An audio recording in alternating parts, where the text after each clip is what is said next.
In the heart of Manhattan's most exclusive lounge, a single whispered command from a billion-dollar CEO would change everything. Take me home or you're fired. But Daniel Reed, a widowed father who'd learned to read desperation in his daughter's nightmares, saw past the power play immediately. The trembling fingers, the terror barely masked as dominance. The dangerous man watching from across the room with a predator's patience. This wasn't a proposition. This was a woman drowning in public, using the only weapon she had left, her authority, to beg for help. What Daniel didn't know yet was that saving Miranda Wolfe would cost him everything he'd built to protect his daughter, and give him back something he thought he'd buried with his wife. If you want to see how a single father's quiet courage transforms a CEO's carefully constructed world, stay until the end of this story.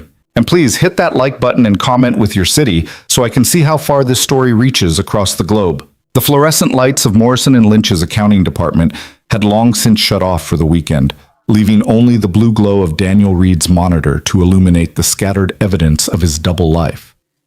Coffee cups formed a timeline across his desk, mornings careful pour, afternoons desperate refill, evenings cold necessity.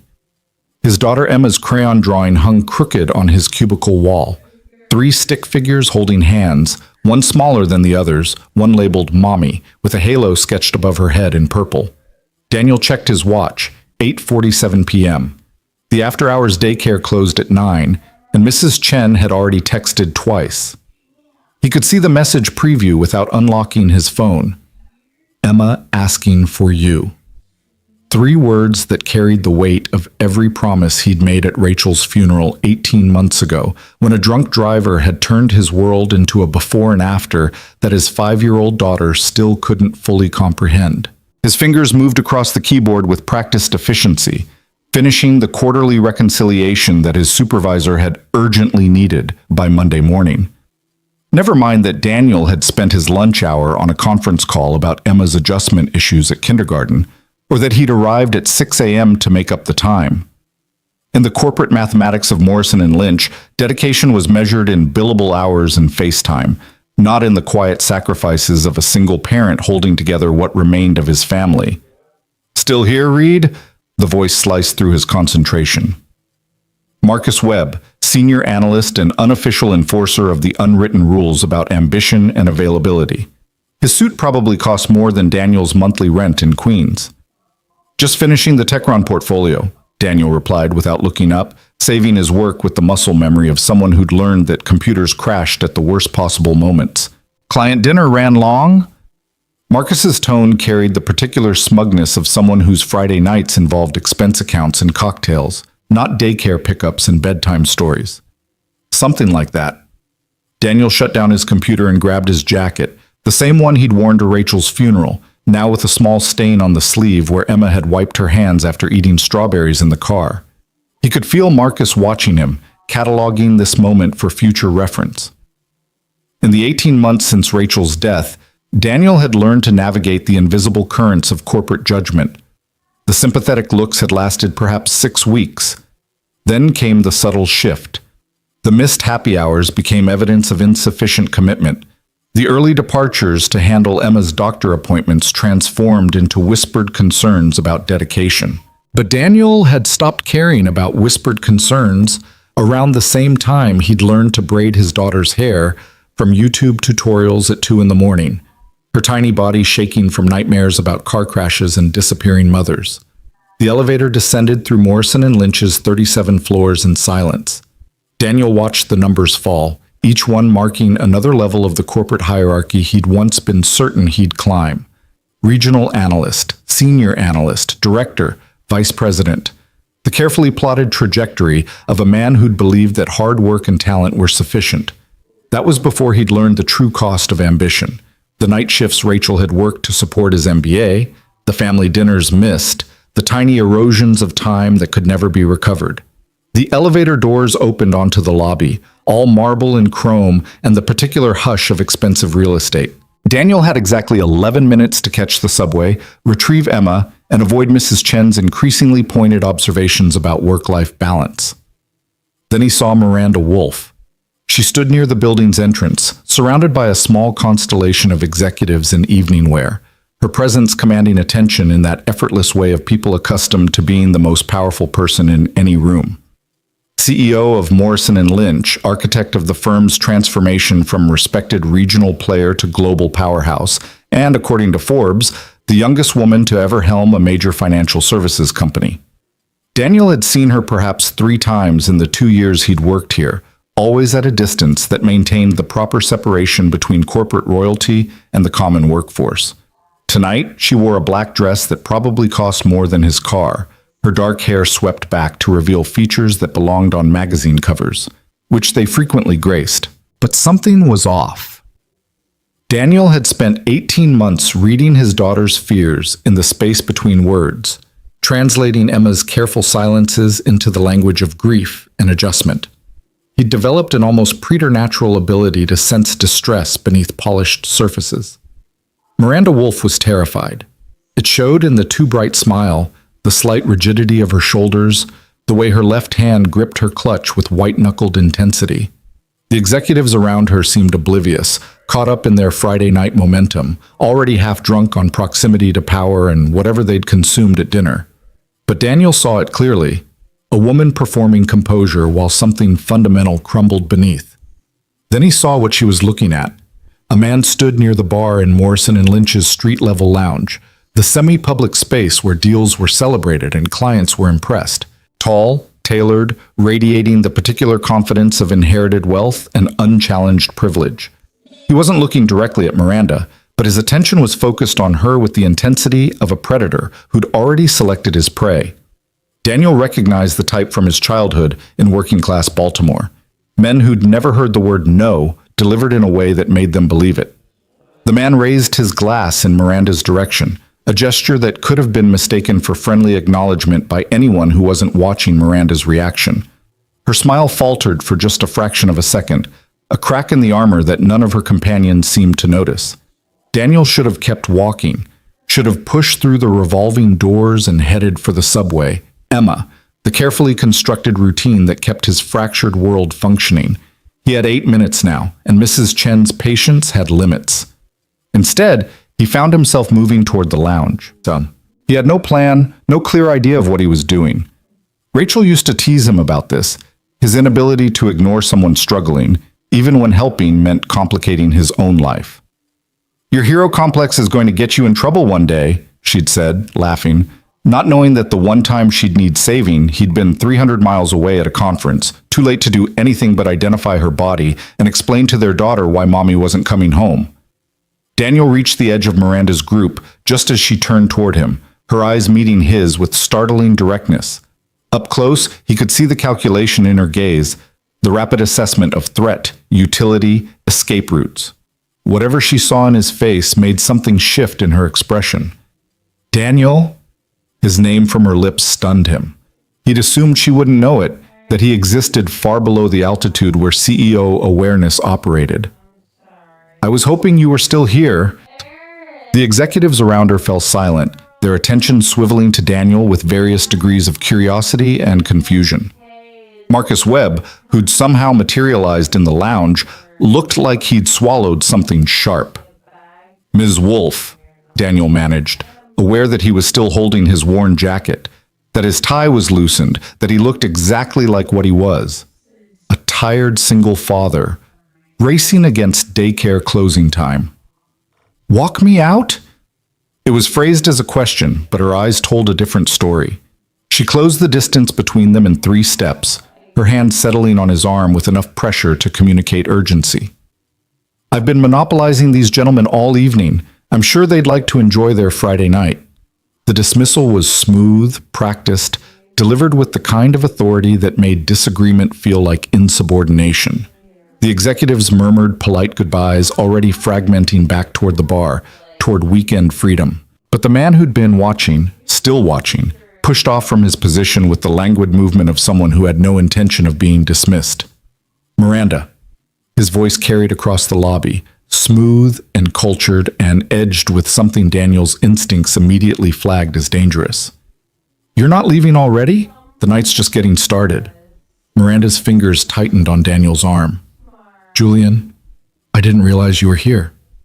The lie was transparent, confirmed by the way Julian Cross, Daniel recognized him now from the society pages, old money real estate, the kind of wealth that made billion-dollar CEOs seem almost ordinary, smiled with cold amusement. Didn't you? Julian moved closer, his attention shifting to Daniel with the kind of assessment a man gives to an unexpected obstacle. I don't believe we've met. Julian Cross. He extended his hand and Daniel had no choice but to take it. The handshake was exactly what he'd expected. Calculated pressure, designed to establish dominance, the grip held just a fraction too long. Daniel Reed. And how do you know our Miranda? Julian's use of possessive was deliberate, a verbal marking of territory. Before Daniel could formulate a response that wouldn't immediately complicate his employment status, Miranda spoke. Daniel and I have been seeing each other. The words dropped into the lobby like a grenade with the pin pulled. Daniel felt his entire future pivot on this moment. The careful stability he'd built for Emma, the job that paid for their apartment and her school, and the therapy sessions that helped her process her mother's death. Every rational impulse screamed at him to step back, to correct this obvious fiction, to preserve the professional distance that kept single fathers employed. But he'd seen the terror in Miranda's eyes, the trembling she couldn't quite control. He knew what it looked like when someone was drowning. That's right, Daniel heard himself say, the commitment made before he'd fully processed its implications. Julian's expression shifted through several calculations before settling on something between disbelief and anger. Seeing each other. How unexpected. He turned to Miranda, and Daniel saw something ugly flash across his features before the cultured mask reasserted itself. You've certainly moved on quickly. Julian, Miranda's voice held a warning note. No, it's wonderful, really. Julian's smile could have cut glass.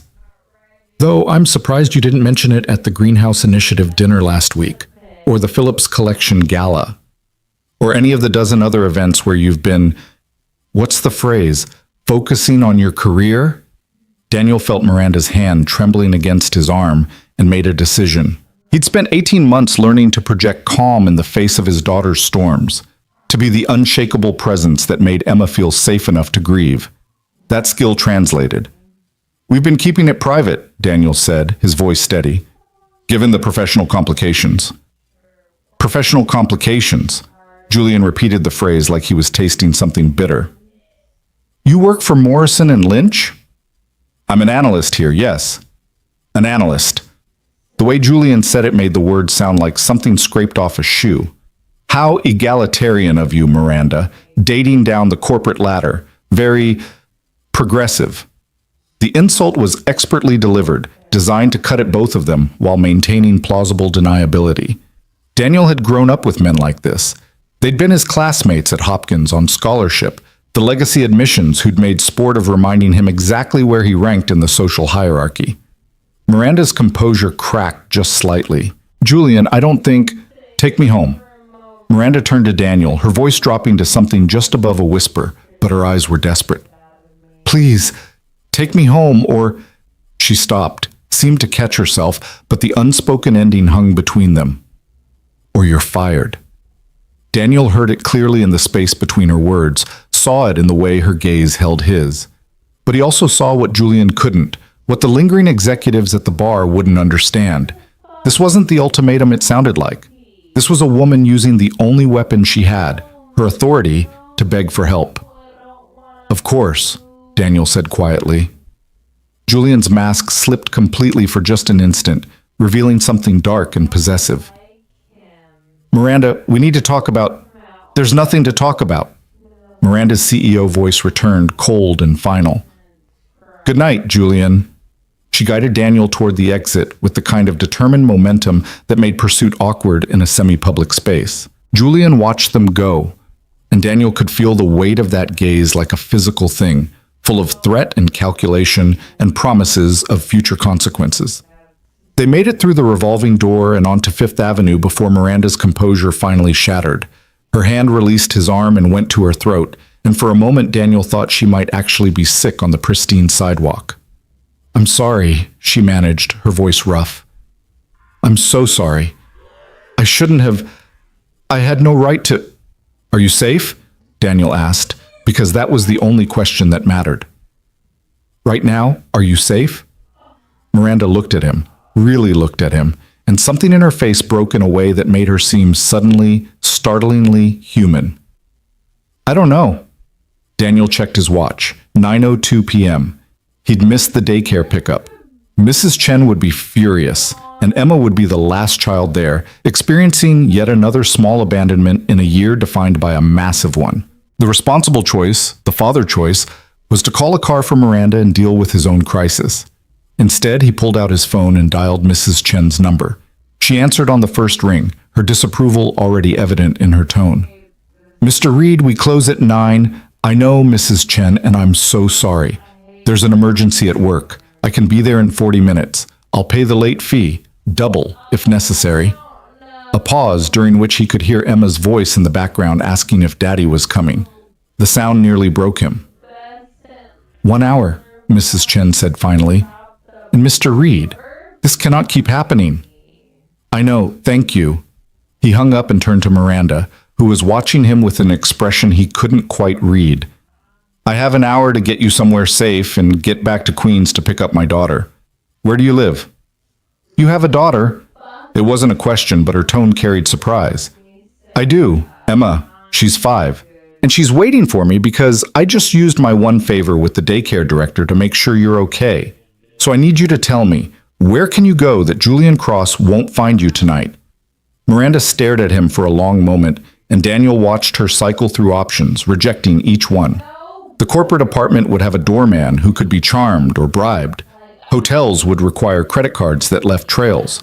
Friends would ask questions she clearly wasn't ready to answer.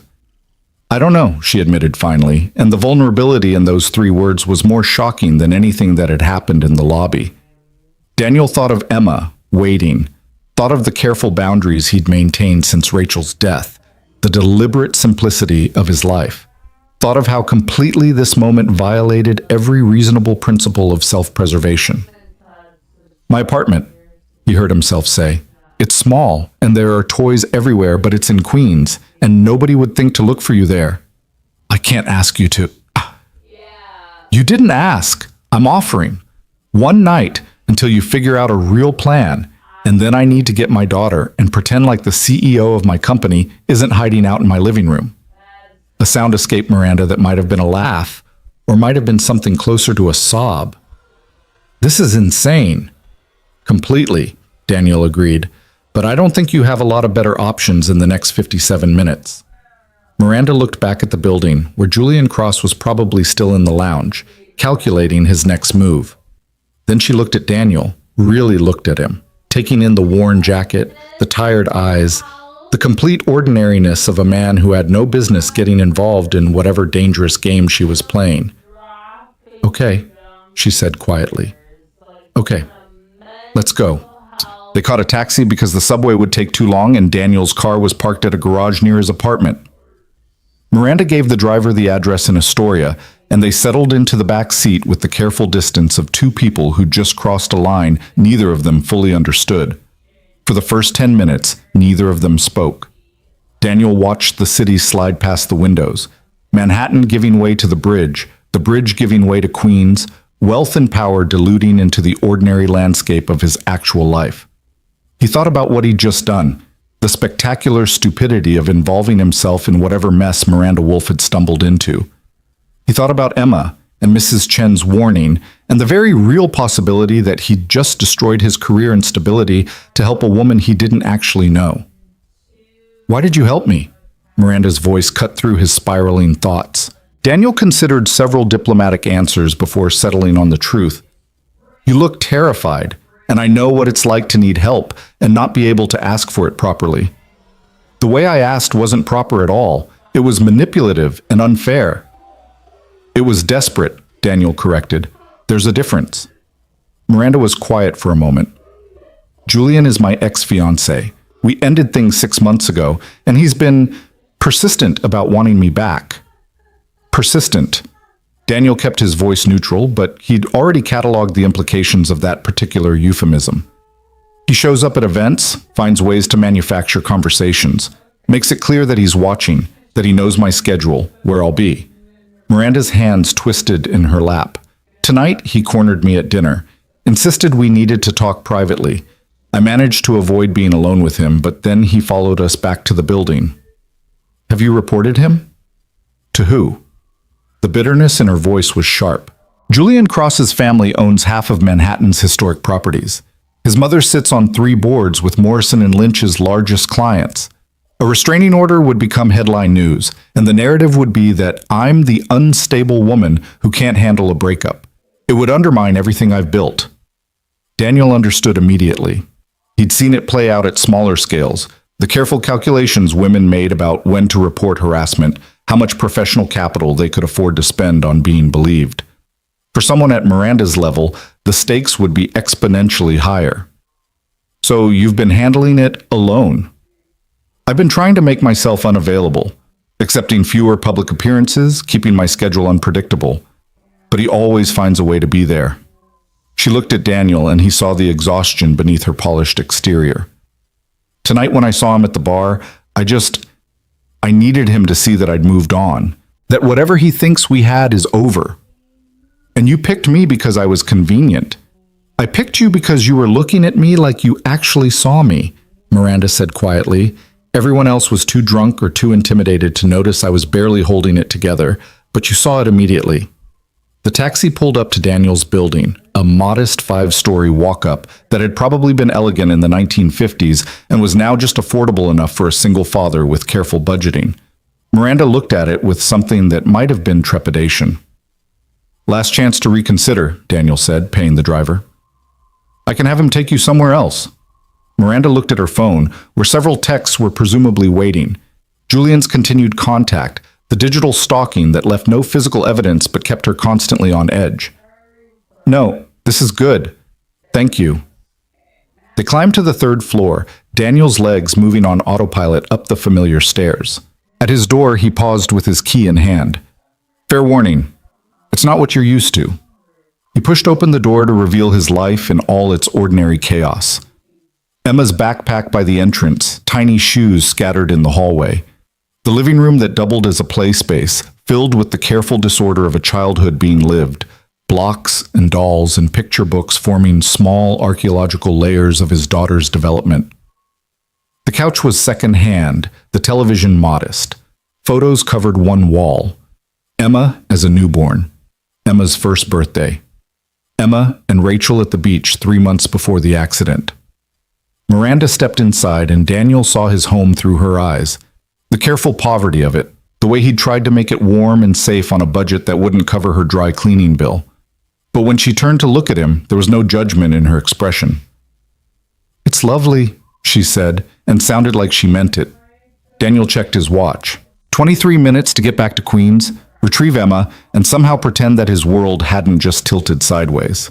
Make yourself comfortable. There's food in the fridge if you're hungry. I'll be back in an hour with Emma. He paused at the door, suddenly aware of how surreal this situation was. Try not to touch anything expensive, because there isn't anything expensive to touch. That pulled a genuine smile from Miranda, the first he'd seen all night. I'll do my best. Daniel made it back to the daycare with 3 minutes to spare. Mrs. Chen handed Emma over with a look that promised a serious conversation in the near future about reliability and responsibility. Emma's face lit up when she saw him, and the guilt that had been gnawing at Daniel's chest since he'd made his choice in the lobby intensified. Daddy! She launched herself at him, and he caught her, breathing in the scent of her strawberry shampoo and the indefinable smell of childhood that was already slipping away too fast. Hey, baby, I'm sorry I'm late. Mrs. Chen said you had emergency at work. Emma pulled back to look at him seriously. Did someone get hurt? No, sweetheart, just some complicated grown-up stuff.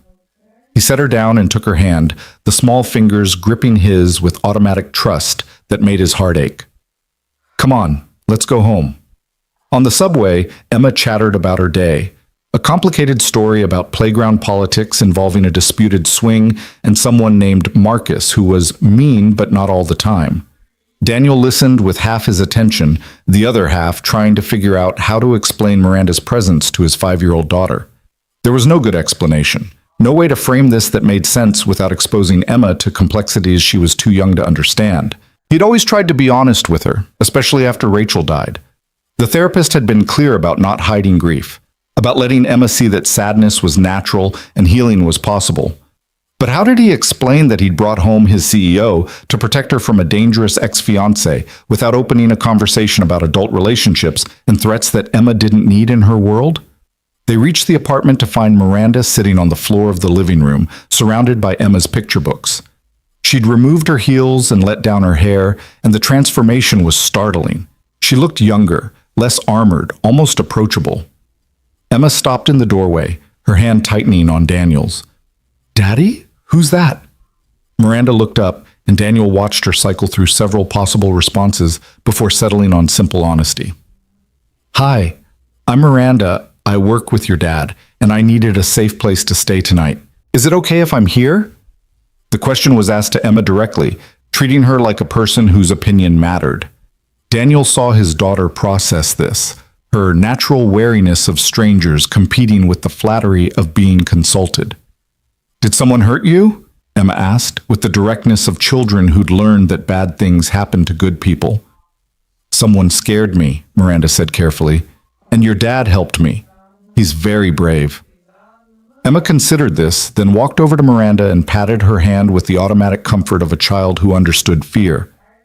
"It's okay. Daddy makes the bad dreams go away. He can help you too." The simple confidence in her voice, the absolute faith that her father could fix anything, made Daniel's throat tight. He caught Miranda's expression, saw something crumble behind her eyes. "Thank you," Miranda managed. "That's very kind." Daniel made dinner, mac and cheese from a box because it was Emma's favorite, and because his culinary skills peaked somewhere around functional. Miranda offered to help, and he set her to work cutting vegetables while Emma provided a running commentary on everything from her favorite color, purple, but sometimes green, to the complex social dynamics of kindergarten. They ate at the small table that barely fit 3 people, and Daniel watched Miranda navigate the surreal normalcy of it. The plastic plates with cartoon characters, Emma's elaborate story about a caterpillar who wanted to be a butterfly but was scared of heights, the ordinary magic of a Friday night dinner in Queens. After dinner, Emma retreated to her room to play while Daniel cleaned up. Miranda helped, and they worked in comfortable silence until she finally spoke. "This is what you rushed home to," she said quietly, the emergency that made Mrs. Chen so angry. "Every night," Daniel confirmed. "Emma's had a hard year. She needs routine, stability. She needs to know I'll always be there when I say I will." "Her mother?" "Car accident, 18 months ago." The words still hurt to say, the summary that reduced Rachel's death to a tragic statistic. Drunk driver ran a red light. She died instantly. "I'm so sorry." Daniel rinsed a plate and set it in the drying rack. "Everyone's sorry. It doesn't change anything." Miranda was quiet for a long moment. When she spoke again, her voice was softer. "What you did tonight, helping me, risking Mrs. Chen's anger, bringing me here, why would you do that when you have Emma to think about?" It was a fair question. Daniel had been asking himself the same thing since the taxi ride to Queens. He could say it was instinct, or habit, or the remnants of the man he'd been before grief had stripped him down to the essential task of keeping his daughter safe. But those were all partial truths. "When Rachel died, I was 300 miles away at a conference," Daniel said, the confession emerging in the quiet space between dinner and bedtime. "I got the call at 2 in the morning. By the time I made it back, she was already gone. I never got to help her, never got to be there when she needed me." He set down the dish he'd been washing and turned to face Miranda. "I can't save everyone, can't fix everything that's broken. But when I saw you tonight, looking terrified and trying to hide it, and when no one else seemed to notice or care, I couldn't walk away. Not again." Miranda's expression shifted through several emotions Daniel couldn't quite name. "I'm not your second chance for redemption. I know, but maybe just for tonight we both needed help. You needed somewhere safe to go. I needed to know I could still recognize when someone was drowning and actually do something about it." Before Miranda could respond, Emma appeared in the doorway in her pajamas, pink with cartoon clouds, slightly too small because she was growing so fast and children's clothes were expensive. "Daddy, story time!" Daniel glanced at the clock. 8:30, right on schedule. He looked at Miranda, suddenly uncertain. "I need to—" "Go," Miranda said immediately. "I'll finish here." Emma tugged at his hand but paused to look at Miranda. "Do you like stories?" "I do," Miranda said. "You can listen if you want. Daddy does the voices really good." It was an invitation delivered with the casual generosity of childhood, before the world taught you to guard your space and calculate the cost of kindness. Miranda looked at Daniel, a question in her eyes. He shrugged. "Fair warning, the voices are not that good." They ended up in Emma's room, a small space that Daniel had tried to make as warm and safe as possible. The walls were painted soft lavender at Emma's insistence, decorated with her artwork and photographs of Rachel. Her bookshelf overflowed with picture books, many of them about grief and loss and finding hope after terrible things happened. Emma climbed into bed and patted the space next to her. "Daddy sits here. Miranda can have the chair." Daniel settled onto the narrow bed while Miranda took the small chair by the window, the one he sometimes sat in on bad nights when Emma's nightmares woke them both. Emma produced her current favorite book, a story about a bear who learned to be brave after his mother went away to the stars. Daniel had read it perhaps 50 times, knew every word by heart. But tonight, with Miranda watching, he was hyper-aware of how the story paralleled their life, the loss, the fear, the slow building of courage. He did the voices like always, making Emma giggle at his attempt at bear sounds, and watched his daughter's eyes grow heavy with sleep. By the time he finished, Emma was fighting to stay awake, her small body relaxing into the familiar ritual. "Love you, Daddy," she mumbled, already halfway to dreams. "Love you too, baby." Daniel kissed her forehead, tucking the blanket around her with practiced care. "Sweet dreams." He stood, motioning for Miranda to follow him out. They left the door cracked open. Emma still needed the hallway light to chase away the dark, and made their way back to the living room. Miranda sank onto the couch, and Daniel watched something in her posture shift, the corporate armor that had briefly returned during dinner finally cracking completely. "She's remarkable," Miranda said quietly. "So brave for someone who's been through so much." "She's 5. She shouldn't have to be brave." Daniel sat in the chair across from her, maintaining the careful distance of professional courtesy that felt increasingly absurd. "But we don't always get choices about the things that break us." "No," Miranda agreed, "we don't." The silence stretched between them, comfortable in a way that surprised Daniel. This woman, this powerful CEO who occupied a completely different world from his own, sat in his living room looking somehow both out of place and exactly where she needed to be. "Thank you," Miranda said finally, "for tonight, for all of it. I know I put you in an impossible position, and I know tomorrow is going to be complicated, but thank you." Daniel thought about the complications waiting for them, the corporate gossip, the potential fallout, Julian Cross's inevitable retaliation. He thought about Emma and Mrs. Chen's warning, and the careful stability he'd built that was now tilting precariously. "You're welcome, son," he said, because what else was there to say? Miranda's phone buzzed. She glanced at it, and Daniel saw her expression harden. "Julian, 12 texts, 4 calls." She silenced the phone without reading the messages. "He's not going to stop." "What would make him stop?" "I don't know. Proof that I've actually moved on. Public acknowledgement that we're done. Something that makes it real enough that he can't pretend it's just a temporary disagreement." Daniel heard the exhaustion in her voice, the weight of months or maybe years of managing Julian's obsession while maintaining her professional image. An idea formed, terrible and reckless and completely insane. "The charity gala next month," Daniel said slowly. "Morrison and Lynch's annual fundraiser. You always attend, right?" "It's expected." "Why?" "Julian will be there. Society event, all the major donors. If you showed up with someone, with a partner, and made it clear you'd moved on." Miranda's eyes widened as she understood where he was going. "That's crazy." "Completely. It would mean maintaining this fiction for weeks, public appearances, more lies." "Yes. Your job could be at risk if anyone thought you were leveraging a relationship with me for professional gain." Emma's stability could be affected. All true. Miranda stared at him.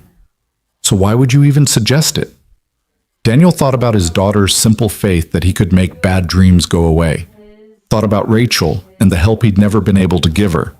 Thought about the woman sitting in his living room, powerful and accomplished and quietly terrified. Because you're drowning, he said simply. And maybe for a little while, I can be the life raft. We maintain the fiction, we show Julian you've moved on, and then we quietly end it. No drama, no complications, just long enough to make him believe it's real. That's an enormous risk for you. I'm aware. I can't ask you to, Pete. You're not asking, I'm offering. Miranda looked at him for a long moment, and Daniel saw her calculating, weighing options, trying to find the trap, or the angle, or the ulterior motive. He understood. In her world, nothing came without strings, without cost, without someone looking for leverage. Why? She asked finally. Really? Why would you do this? Daniel thought about all the complicated truths, his guilt over Rachel, his instinct to help, the way Miranda's terror had triggered something in him that he'd thought grief had burned away. But the simplest answer was also the most honest. Because you asked me to take you home, he said, and because in that moment, I saw someone who needed help and couldn't safely ask for it. Everything else is just details. Tears gathered in Miranda's eyes, and she blinked them away with the practiced efficiency of someone who'd learned not to show weakness. You don't know me. You don't owe me anything. No. But maybe that's exactly why this could work. No history, no expectations, just two people helping each other survive something difficult. Miranda was quiet, considering. When she finally spoke, her voice was steady but soft. If we do this, there have to be rules, boundaries.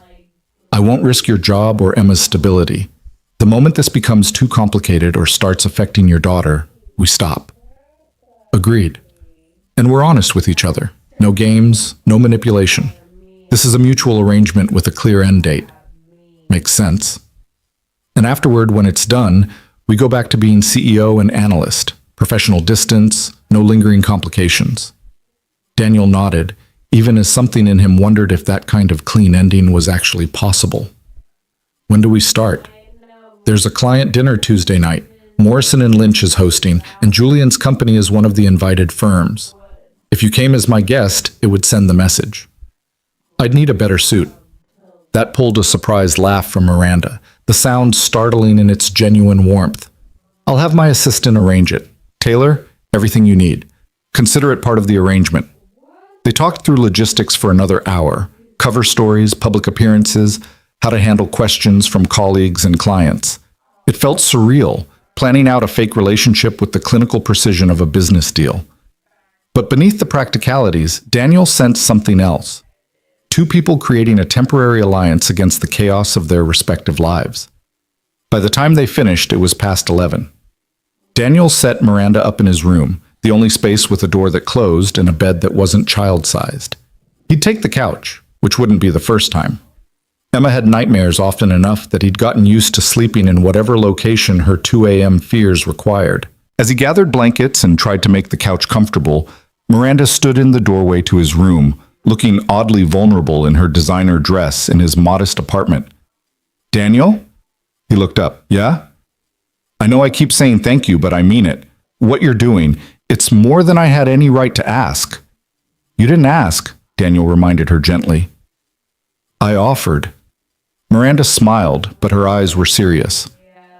I'm going to make sure this doesn't cost you anything. Your job, your stability, Emma's security, I'll protect all of it.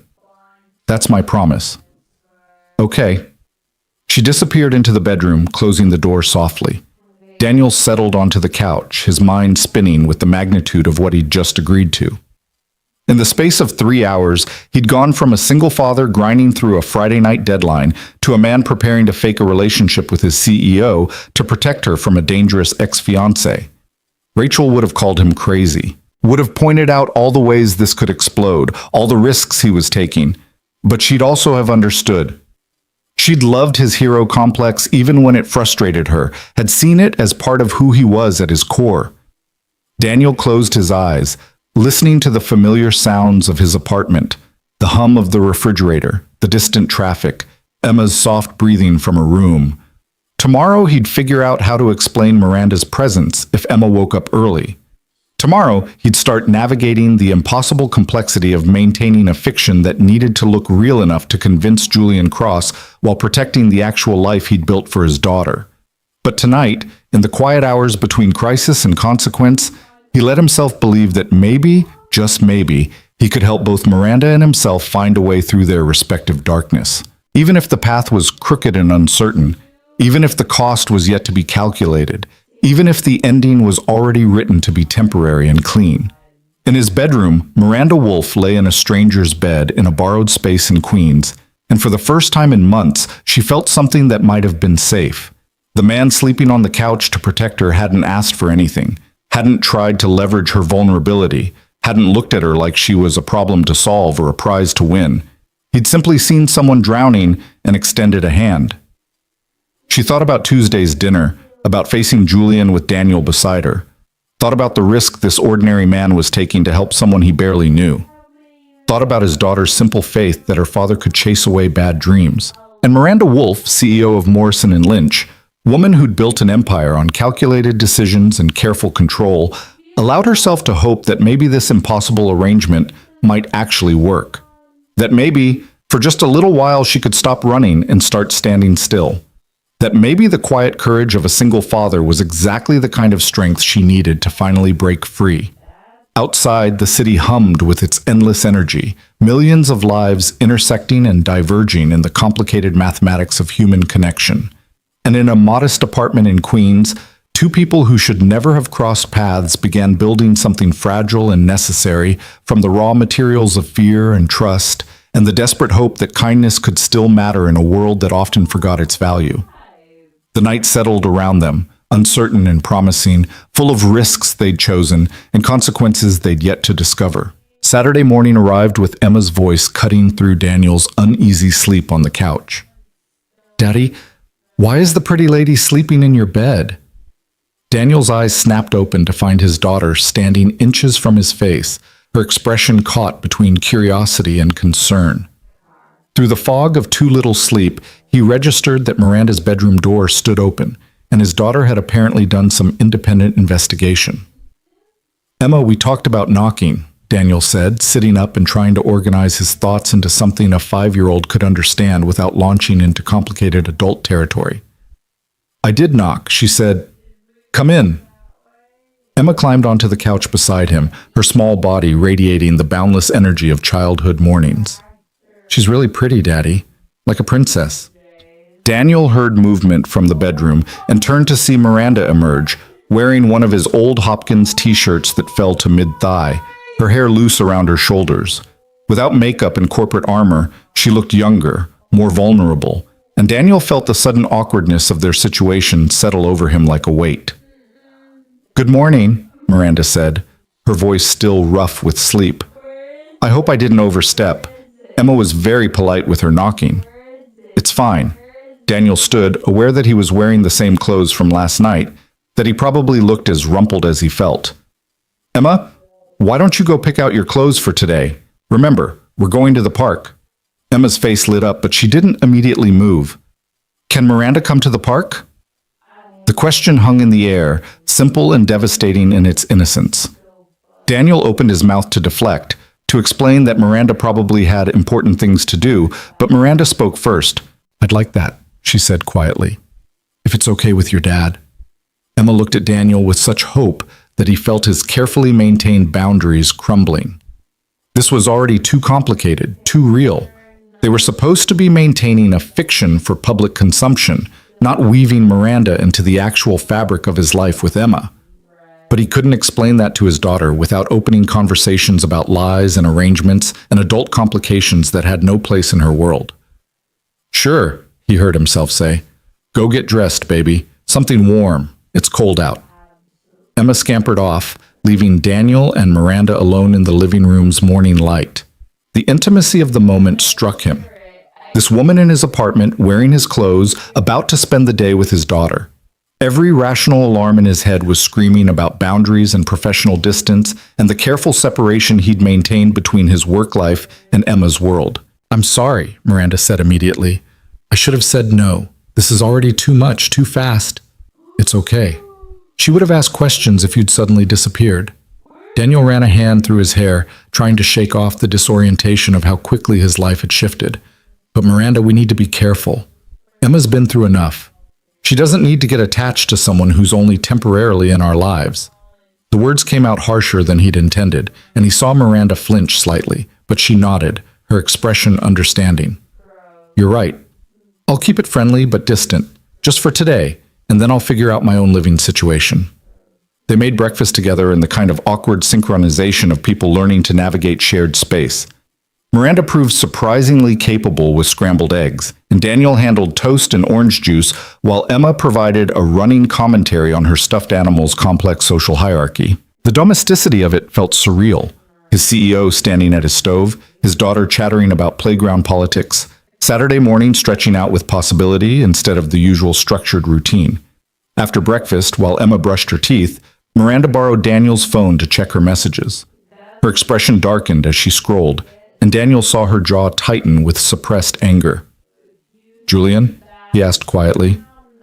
17 more texts, 3 voicemails. He's escalating. Miranda handed back the phone, her hands trembling slightly. "He knows where I live, where I work, where I'll be for every public appearance. The only place he doesn't know about is here." The implications settled over Daniel like a shadow. His apartment, his sanctuary with Emma, had become Miranda's only truly safe space. The temporary nature of this arrangement was already becoming more complicated than either of them had anticipated. "We stick to the plan," Daniel said, keeping his voice steady. "The client dinner Tuesday. Public appearances that establish we're together. Make it real enough that he has to believe it. And in the meantime, you stay safe. Even if that means staying here another night or two until you can arrange something more permanent." Miranda looked at him, and Daniel saw the calculation in her eyes. The CEO brain trying to find the angle, the cost, the inevitable complication. "I can get a hotel, use cash, register under a friend's name. I shouldn't be here, in Emma's space, disrupting your life. Emma's already seen you, already invited you to the park. Suddenly disappearing would raise more questions than staying." Daniel heard the rationalization in his own words, the way he was talking himself into extending this impossible situation. "One more day. We go to the park, act normal, and tonight we figure out a real plan." The park in Astoria was one of Emma's favorite places. A small patch of green with playground equipment that had seen better years, and a collection of regular families who'd formed their own weekend community. Daniel had been coming here since Emma was a toddler, finding comfort in the routine, and the other parents who understood the particular challenges of single parenthood. Today, walking through the entrance with Miranda beside him and Emma skipping ahead, Daniel felt the weight of curious stares. Miranda had borrowed a pair of his old jeans that she'd rolled at the ankles and a sweater that hung loose on her smaller frame. But even dressed down, she carried herself with a presence that drew attention. Or maybe it was just that Daniel Reed, the quiet widower who always came alone with his daughter, had suddenly appeared with a striking woman who didn't quite fit the neighborhood aesthetic. "Daddy, push me!" Emma was already at the swings, her favorite spot, waiting with the impatience of childhood for her routine. Daniel moved to the swings while Miranda hung back, uncertain. But Emma, with the inclusive instinct that grief hadn't yet stolen, called out, "Miranda can push too! We can go really high!" So they pushed Emma together, finding a rhythm that made her shriek with delight. And Daniel watched Miranda's careful facade crack further as his daughter's joy became infectious, pulling laughter from the CEO that sounded genuine and unguarded. "Higher, Daddy! Miranda, push harder!" "I don't think we should go much higher, sweetheart," Daniel said, but he was smiling despite himself, caught up in Emma's enthusiasm. "Your dad's right," Miranda added, timing her pushes with Daniel's. "We don't want you flying off to the moon." "But I want to see the stars. That's where Mommy is." The word stopped Daniel mid-push, his hands freezing on the swing's chain. Emma had been talking about Rachel more lately. Her therapist said it was healthy, a sign of processing grief. But hearing it now, with Miranda present, made the loss feel suddenly raw again. Miranda's hands stilled too, and Daniel saw understanding flash across her face. She stepped back, giving them space, and Daniel caught the swing gently, bringing Emma to a slower pace. "Mommy's watching from the stars," Daniel said quietly, the words familiar from countless similar conversations. "But you don't need to fly to see her. She's always with you." "I know." Emma twisted in the swing to look at him, her small face serious. "But sometimes I forget what she looks like, even with the pictures." The confession hit Daniel in the chest. Emma had been 3.5 when Rachel died. Her memories already starting to fade into the abstract concept of mommy who went away. The photos helped, the stories helped, but he couldn't give her back what the drunk driver had stolen. "That's okay," Daniel managed. "That's what the pictures are for. And I'll always tell you stories about her, so you'll know who she was." Emma seemed satisfied with this, her attention already shifting back to the playground. "Can I go on the slide?" "Sure, baby. I'll be right here watching." Emma ran off, her grief compartmentalized with the resilience of children who'd learned that sadness came in waves but didn't have to drown you. Daniel watched her go, feeling the familiar ache of single parenthood, the knowledge that he was both mother and father now, responsible for keeping Rachel's memory alive while helping Emma build new happiness. "I'm sorry," Miranda said softly, standing beside him. "I didn't mean to intrude on that moment." "You didn't. It's part of our life." Emma processes her grief out loud whenever it hits her. Daniel kept his eyes on his daughter, now climbing the slide with determined focus. The therapist says it's healthy, that she needs to talk about Rachel to keep her real. It must be hard doing this alone. Daniel glanced at Miranda, saw genuine empathy in her expression. It's what she needs. What we both need. And we're not really alone. We have Mrs. Chen at daycare, Emma's therapist, the other parents here. It's not the family we planned, but it works. They stood in comfortable silence, watching Emma play. Around them, the park filled with weekend life. Other families, other children, the ordinary magic of a Saturday morning in Queens. Daniel saw Jennifer Martinez, another single parent whose husband had left when their son was 2, wave from across the playground. He waved back, aware that she was studying Miranda with unconcealed curiosity. "You're going to get questions," Miranda observed, following his gaze. "Probably. This neighborhood is small. People notice things." "What will you tell them?" Daniel considered this. The truth was impossible, that he was fake dating his CEO to protect her from a stalker ex-fiancé. But lying felt wrong, especially to people who'd supported him through Rachel's death and Emma's difficult adjustment. He settled on a middle ground. "That I'm seeing someone new, that it's early, so we're taking it slow. That keeps it simple without too many details."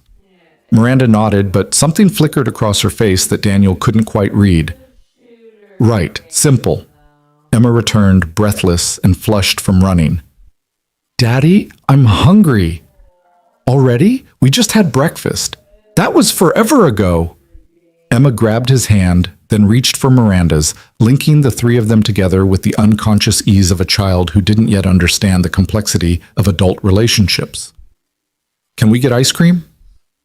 "It's not even noon yet," Daniel protested, but he was already weakening.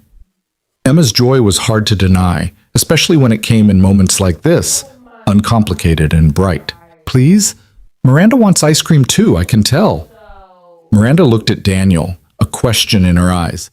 He saw her struggling with the same tension he felt, the awareness that every shared moment was weaving them deeper into a fiction that would eventually have to end. But Emma was watching them both with such hope, her small hand warm in Miranda's, and sometimes the right choice was just the kind one. "1 scoop," Daniel conceded. "And lunch after. Real food." They walked to the small ice cream shop 3 blocks from the park, Emma between them, chattering about her favorite flavors and whether chocolate or strawberry was objectively superior. Daniel let her voice wash over him, trying to memorize this moment. His daughter happy, the autumn sun warm on his shoulders, the unexpected comfort of not being alone in the small rituals of parenting. At the shop, Emma ordered strawberry with rainbow sprinkles, her standing choice. Daniel got vanilla because that's what he always got, and Miranda surprised them both by ordering mint chocolate chip. "Interesting choice," Daniel observed, paying before Miranda could object. "My mother hated mint ice cream," Miranda said, then looked surprised at her own admission. Said it tasted like toothpaste, so naturally, I loved it. Emma giggled at this, delighted by the small rebellion. My mommy liked coffee ice cream. Daddy says it's gross. It is gross, Daniel confirmed. Coffee should be drunk, not frozen. They ate their ice cream at a small table outside, and Daniel watched Miranda engage with Emma's rambling stories about kindergarten with genuine attention. She asked questions, laughed at the right moments, treated his daughter like a person whose thoughts mattered. It was such a simple thing, but Daniel had learned that not everyone knew how to talk to children without condescension or forced enthusiasm. Marcus pushed Emma T. off the swings, Emma was saying, her face serious as she recounted this grave injustice. The teacher said that wasn't nice, but Marcus said Emma T. was hogging. That's a tough situation, Miranda said thoughtfully. What do you think the fair thing would have been? Emma considered this, her expression thoughtful beyond her years. Maybe Marcus should have asked first, and maybe Emma T. should have shared, but pushing is always wrong. That's very wise, Miranda agreed. Sometimes there's not one right answer, just trying to be kind while also being fair. Daniel watched this exchange with something twisting in his chest. This was dangerous territory, this easy comfort between Miranda and Emma. His daughter was already attaching, already including Miranda in her world. When this arrangement ended, and it would end, they'd both been clear about that, Emma would experience another loss, another person who'd been present and then disappeared. He was about to suggest they head home when his phone buzzed. Marcus Webb's name appeared on the screen, and Daniel's stomach tightened. His colleague never called on weekends unless something was wrong. I need to take this, Daniel said, stepping away from the table. Marcus? What's up? Read. Marcus's voice carried barely suppressed excitement. Interesting news from last night. Apparently you and Miranda Wolf are dating? Daniel's blood went cold. They'd only decided on this arrangement 12 hours ago, had made one public appearance leaving the office together. How had the gossip spread so fast? I don't know what you're talking about, Daniel said carefully. Come on, Reed. Julian Cross was at Meridian last night, telling anyone who'd listened that our CEO has moved on with some analyst from her own company. He seemed pretty upset about it. Marcus paused, and Daniel could hear the calculation in the silence. So is it true? Are you actually seeing Miranda Wolf? Daniel's mind raced through options. Denying it would contradict the fiction they needed to maintain for Julian. Confirming it would open him up to corporate scrutiny, potential ethics investigations, the exact complications they'd hoped to avoid. But Marcus was already spreading this conversation, and silence would only fuel more speculation. It's personal, Marcus, and it's new, so I'd appreciate some discretion. Discretion. Marcus laughed, sharp and cold. You're dating the CEO, and you want discretion? Reed, do you have any idea how many policies this probably violates? How it's going to look when you get promoted over people who've been here longer, worked harder, didn't sleep their way up? It's not like that, Daniel said, his voice hardening. Isn't it? Come on, Reed. We all know you've been struggling since your wife died. Single dad, bills to pay, career going nowhere. And suddenly the CEO takes an interest? It's pretty convenient. The anger that flooded through Daniel was cold and focused. My personal life is none of your business. And if you're implying something inappropriate, maybe you should consider whether spreading unfounded rumors about the CEO is a smart career move. He hung up before Marcus could respond, his hands shaking with suppressed rage. When he turned back to the table, Miranda was watching him with concern, Emma still chattering about playground politics, blissfully unaware. Problem? Miranda asked quietly. We need to talk, Daniel said. Not here. Let's get Emma home. The walk back to the apartment was tense, Emma's bright mood a contrast to the careful silence between the adults. Once home, Daniel set Emma up with her coloring books and pulled Miranda into the kitchen, keeping his voice low. Julian talked last night. Told people at some bar that you'd moved on with an analyst from Morrison and Lynch. It's already spreading. Marcus just called to congratulate me on dating the CEO and insinuate that I'm sleeping my way to a promotion. Miranda's face went pale. I'm so sorry. I should have anticipated Julian would do this. He wants to damage me, and now he's found a way to damage you too. It's not your fault. We knew there'd be complications.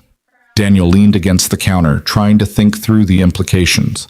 But we need to get ahead of this. If it's already gossip, we need to control the narrative before HR starts asking questions. I'll talk to HR on Monday, Miranda said immediately. Full disclosure, preempt any ethics concerns. We'll present it as a new relationship, started recently, with proper boundaries and no professional favoritism. That puts a target on my back. Everyone will be watching, waiting for any sign of preferential treatment. My work will be scrutinized, my promotions questioned, my credibility shot. Then we end it now, Miranda said, her voice tight. I'll release a statement saying Julian was mistaken, that we're colleagues and nothing more. You go back to your life, I figure out another way to handle him. Daniel thought about Julian Cross, about the way he'd looked at Miranda with possessive rage, thought about her trembling hands and the fear she'd been managing alone for months, thought about the texts and calls, the stalking disguised as persistence. No, he said finally, we're already in this. Backing out now just makes us both look dishonest. We stick to the plan, but we do it right. Professional boundaries at work, public relationship outside of it. And we document everything so there's no question of impropriety. Daniel, this could ruin your career. You have Emma to think about, stability to maintain. I can't ask you to risk that. You're not asking, I'm choosing. He met her eyes, saw the guilt and fear there. But Miranda, we have to be smart about this. No special treatment at work, no perception of favoritism. I stay in my current role, take on the same projects I would have anyway. The relationship stays completely separate from professional advancement. Miranda nodded slowly. Okay, and I'll make sure there's a paper trail for everything. HR briefings, board notifications if necessary, complete transparency about the relationship and our commitment to maintaining professional boundaries. From the living room, Emma called out, Daddy, I need the purple crayon. The normalcy of his daughter's request was jarring against the conversation they were having. Daniel looked at Miranda, this woman who'd stumbled into his life 24 hours ago and was now reshaping everything he'd carefully constructed. This is going to get messy, he said quietly. I know. And if it's too much, if at any point this starts affecting Emma or your stability, you tell me. We end it immediately, no questions asked. Deal. They spent the rest of Saturday in careful normalcy. Emma played, watched cartoons, helped Daniel make dinner. Miranda stayed but tried to maintain distance, aware of the attachment concerns he'd raised. But Emma, with the persistent affection of children who decided they liked someone, kept pulling Miranda back into her orbit. By bedtime, when Emma asked if Miranda would stay for the story again, Daniel didn't have the heart to refuse. This time Miranda sat closer, and Emma leaned against her during the reading with comfortable trust.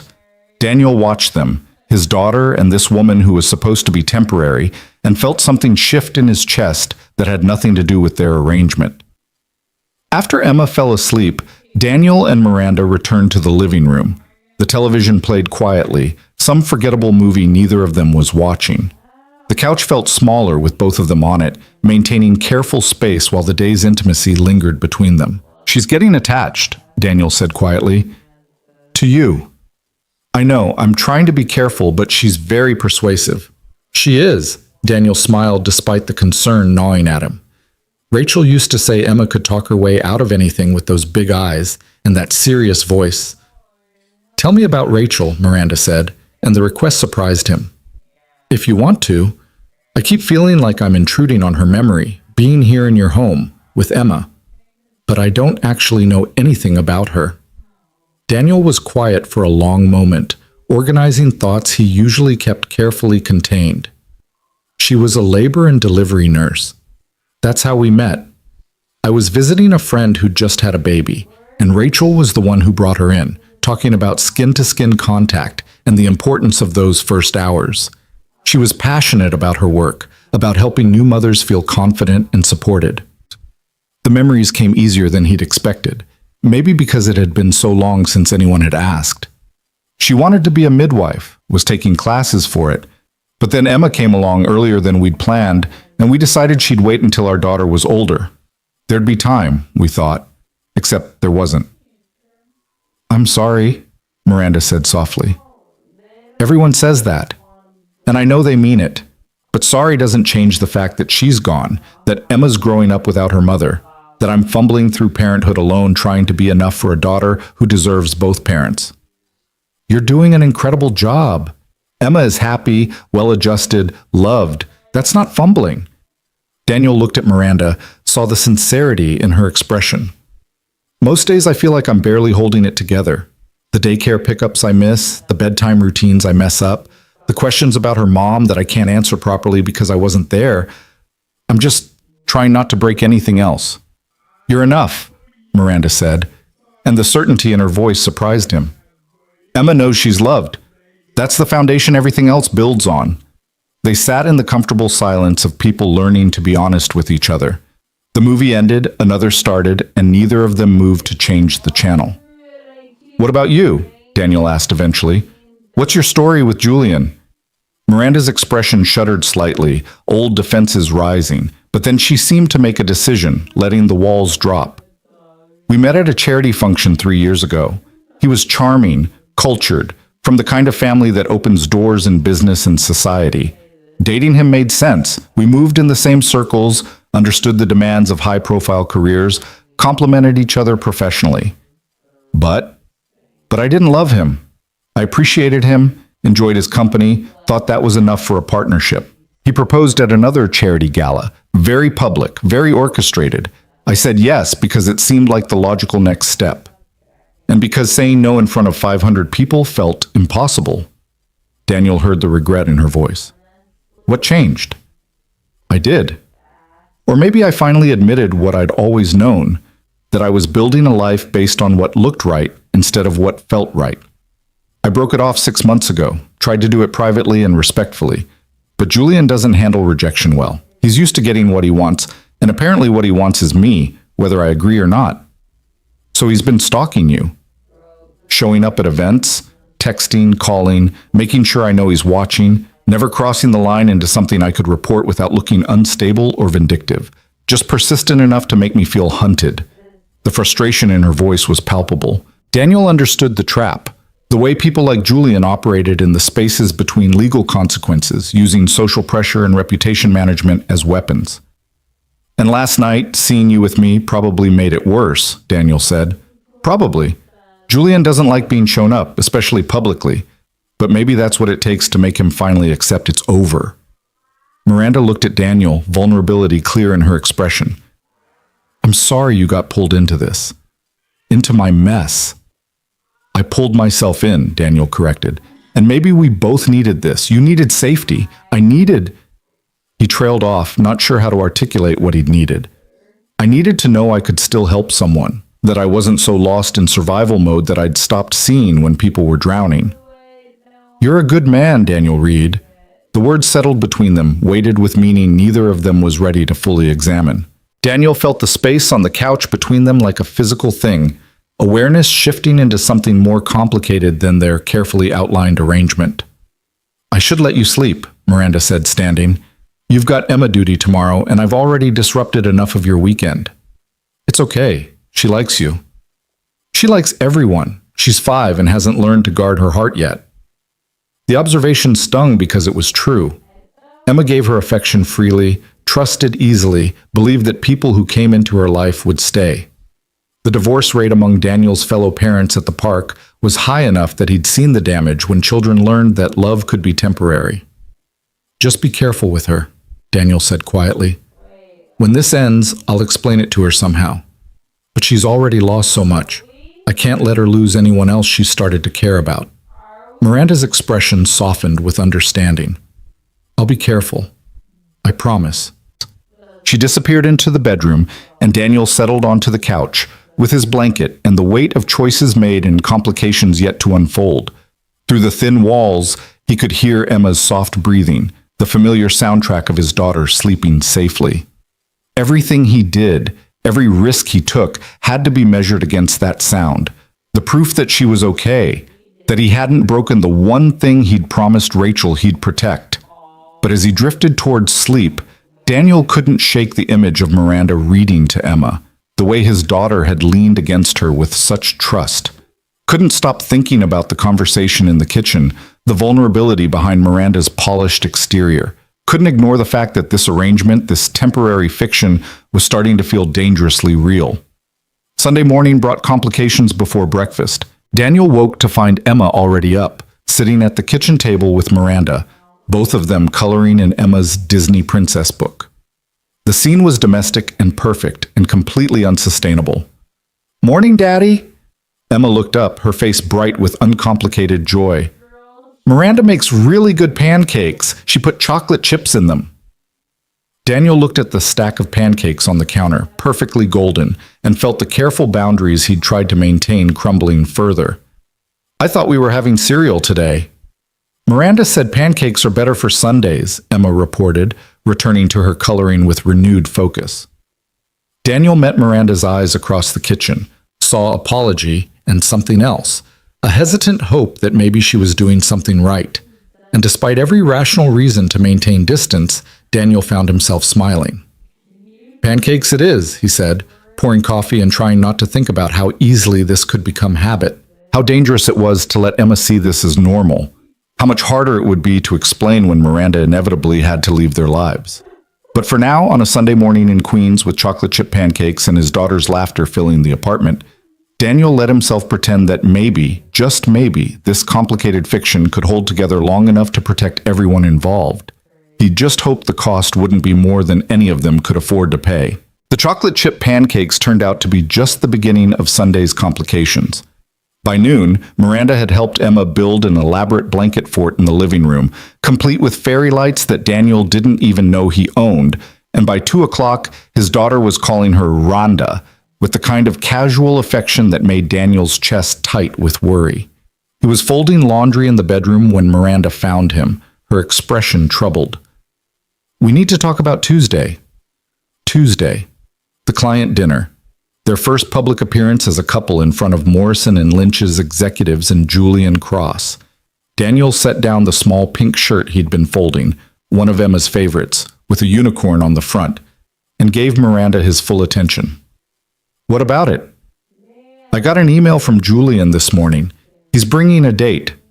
Miranda's voice was carefully controlled, but Daniel heard the tension underneath. "Some socialite he's been photographed with before. He's making a statement. That we're both moving on. That he's unbothered. That my relationship with you is insignificant enough that he can parade around with someone else and prove he never really cared." Miranda sat on the edge of the bed, her shoulders tight. "It's a power play. He wants to make me look pathetic for using you as a shield when he's already replaced me." Daniel understood the strategy immediately. Julian was trying to flip the narrative to make Miranda appear desperate while he seemed desirable and unaffected. The kind of social manipulation that people like Julian Cross excelled at, using reputation and perception as weapons. "So we call his bluff," Daniel said simply. "We show up together, we're confident and comfortable, and we make it clear that whatever he's doing doesn't matter to us."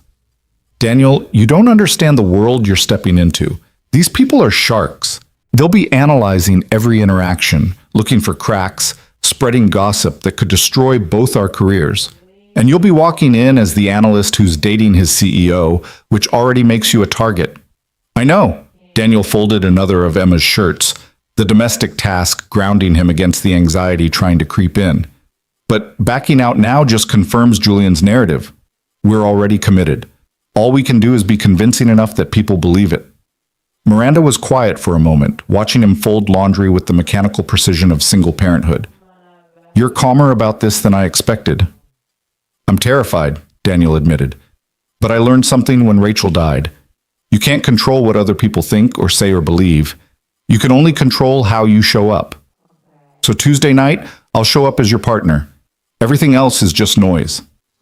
From the living room, Emma's voice called out, "Randa, the fort is falling. We need emergency repairs." Miranda smiled despite the tension in her shoulders. "I should go. Fort maintenance is apparently critical." She left, and Daniel heard Emma's delighted laughter as Miranda presumably fixed whatever architectural crisis had developed. He finished folding the laundry, trying not to think about how seamlessly Miranda had integrated into their weekend routine.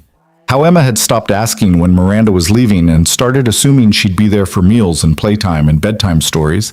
This was exactly what he'd worried about. Emma was attaching, building expectations and assumptions that would shatter when this arrangement inevitably ended, and yet Daniel couldn't bring himself to pull back, to create the distance that would protect his daughter's heart. Because Emma was happy in a way she hadn't been since Rachel died, and happiness was so precious that Daniel found himself willing to risk the eventual pain. His phone buzzed with a text from Jennifer Martinez, the single mom from the park. "Saw you with someone yesterday. She seems nice. Coffee sometime to dish?" Daniel stared at the message, aware that his carefully private life was becoming increasingly public.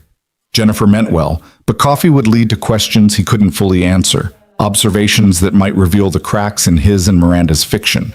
He typed back a non-committal response about being busy with work, adding it to the growing list of social complications this arrangement was creating. Sunday evening arrived too quickly, bringing with it the reality that Miranda needed to leave. She'd stayed 2 nights, and while Daniel's couch was serviceable for emergency situations, it wasn't a long-term solution. More importantly, Emma needed to understand that Miranda had her own life, her own home, her own space separate from theirs. "I should get back to my apartment," Miranda said after dinner, her voice gentle but firm. "I've imposed on your hospitality long enough." Emma's face fell immediately. "But you just got here!" "I've been here since Friday night, sweetheart," Miranda corrected, kneeling down to Emma's eye level. "And your dad has been very kind to let me stay. But I have my own home, and I need to go back to it." "When will you come back?" Emma's voice carried the particular anxiety of a child who'd learned that people who left sometimes never returned. Daniel saw Miranda hesitate, saw her calculating the right response that wouldn't make promises she couldn't keep while also not devastating his daughter. He stepped in before the silence could stretch too long. "Miranda and I are going to dinner Tuesday night," Daniel said, crouching beside them, "for my work. So we'll see each other then. Can I come?" Emma's hope was painful to witness. "No, baby, it's a grown-up dinner. But you'll stay with Mrs. Chen, and I'll be home right after to tell you about it." Emma processed this with the serious consideration she gave to all matters of separation and return. "Promise?" "Promise." Miranda called a car service, and they waited together in the apartment's small lobby for it to arrive. Emma insisted on coming down to say goodbye properly, her small hand clutching Daniel's while they stood in the fluorescent lighting that made everything look tired and worn. When the car pulled up, Miranda hugged Emma with unexpected warmth. "Thank you for sharing your dad with me this weekend, and for teaching me about fort construction. I clearly have a lot to learn." Emma giggled, but her arms tightened around Miranda's neck. "You're a good learner. Next time you can be chief engineer." "It's a deal." Miranda straightened and turned to Daniel, and for a moment they just looked at each other, the weight of the weekend settling between them. She'd seen his life in all its ordinary chaos, the laundry and the bedtime routines, the park visits and the chocolate chip pancakes, the profound intimacy of single parenthood laid bare. And he'd seen past her CEO armor to the frightened woman beneath, the vulnerability she couldn't show anywhere else. "Thank you," Miranda said quietly, "for everything." "See you Tuesday," Daniel replied, keeping it simple because Emma was watching with the acute attention of children who picked up on adult undercurrents. Miranda left, and Daniel and Emma climbed back up to their apartment. His daughter was quiet on the stairs, processing something in the careful way she'd developed since Rachel's death. "Daddy," Emma said as they reached their door, "is Randa going to be my new mommy?" The question hit Daniel like a physical blow. He'd been so focused on managing the professional complications and protecting Emma from attachment that he hadn't considered she might be building a completely different narrative in her 5-year-old mind. He led Emma to the couch and pulled her into his lap, choosing his words with the care of someone navigating a minefield. "No, sweetheart. Miranda is someone Daddy is spending time with, but she's not going to be your mommy. You only get one mommy, and that's the mommy who's watching from the stars. But you like Randa, I can tell." Daniel's throat tightened. "I do like her. She's very nice. But liking someone and them becoming your parent are different things. And even if someday, a long time from now, Daddy met someone special, they wouldn't replace your mommy. Nobody could ever do that." Emma was quiet, her small body warm against his chest. "Marcus's mom has a new boyfriend. Marcus says he's mean and makes his mom sad." Daniel made a mental note to check in with Jennifer about Marcus's home situation, but kept his focus on Emma. I'm sorry Marcus is going through that, but that's not what's happening here. Miranda is someone Daddy is getting to know, and she really likes you, but nothing is changing with our family. It's still you and me, just like always. Promise? Promise, baby. Emma seemed satisfied with this, her resilience showing in how quickly she shifted topics to something about her stuffed animal's complex social dynamics. But Daniel sat holding her long after she'd moved on, wondering how many more promises he could make before one of them broke something beyond repair. Monday morning brought Daniel back to Morrison and Lynch with the acute awareness that everything had changed. He walked through the lobby where he'd first seen Miranda's fear, rode the elevator to the 37th floor where his cubicle waited, and felt the weight of curious stares following him through the office. The gossip had spread over the weekend, growing with each retelling. Daniel Reed, quiet widower and devoted single father, was dating CEO Miranda Wolfe. The whispers followed him to his desk, the sidelong glances tracking his movements. By the time he'd logged into his computer, Marcus Webb was already leaning against his cubicle wall with an expression of calculated interest. Reed, productive weekend. Fine, thanks. Daniel kept his tone neutral, refusing to engage with whatever game Marcus was playing. I'm surprised you're here. Figured you'd be working from the executive floor now, given your new connections. I work where I've always worked, Marcus. Nothing's changed. Everything's changed. Marcus's smile was sharp. You're sleeping with the CEO. That changes everything about your position here, whether you want to admit it or not. Daniel looked up from his computer, meeting Marcus's gaze directly. My personal life is separate from my professional responsibilities. If you have concerns about favoritism or ethics violations, I suggest you take them to HR. Otherwise, I have work to do. The dismissal was clear, and Marcus's expression hardened. But before he could respond, a voice cut through the tension. Mr. Webb, don't you have the Techron analysis due this afternoon? They both turned to find Sarah Chen, Miranda's executive assistant, standing at the cubicle entrance with the kind of polite steel that made it clear this wasn't a suggestion. Marcus straightened, his swagger faltering slightly. Just having a friendly conversation, Marcus said. I'm sure, but Miss Wolfe asked me to remind the senior analyst that the deadline is firm. Sarah's smile didn't reach her eyes. She's very particular about punctuality. Marcus left with a final glare at Daniel, and Sarah turned her attention to the man who'd apparently become her boss's boyfriend over a single weekend. Her expression was professionally neutral, but Daniel saw the assessment in her eyes. Ms. Wolfe would like to see you in her office at 10, Sarah said. She has some matters to discuss regarding Tuesday's client dinner. Of course. Thank you, Sarah. Sarah nodded and left, but not before Daniel caught the slight softening in her expression. Whatever Miranda had told her assistant, it had been enough to shift Sarah from guardian to tentative ally. At precisely 10 o'clock, Daniel made his way to the executive floor. He'd been up here exactly twice in his 2 years at Morrison and Lynch, once for his initial interview, once for a company-wide meeting. The space was different from the analyst's bullpen, all glass walls and expensive furniture, and the particular quiet of power consolidated. Sarah waved him through to Miranda's office without preamble. The door closed behind him with a soft click, and Daniel found himself in a space that was pure Miranda, modern, elegant, meticulously organized. Floor-to-ceiling windows offered views of Manhattan that probably cost more per square foot than his entire apartment. Miranda sat behind her desk in full CEO armor, the woman who'd made chocolate chip pancakes for his daughter completely hidden beneath professional polish. Daniel, thank you for coming up. Her tone was formal, appropriate for an assistant who might be listening through the intercom, but her eyes softened slightly when they met his. Please, sit. Daniel took one of the chairs facing her desk, hyper-aware of the corporate theater they were performing. This was the careful dance they'd have to master, public professionalism that hid private partnership. I wanted to brief you on Tuesday's dinner, Miranda said, sliding a folder across the desk. Guest list, seating arrangements, key talking points for the clients. Julian will be there with his date, seated strategically to maximize visibility. Daniel opened the folder, scanning names and corporate affiliations. The guest list read like a who's who of New York financial services. Senior partners, managing directors, the kind of people who made decisions worth millions before breakfast. Where are we seated? He asked.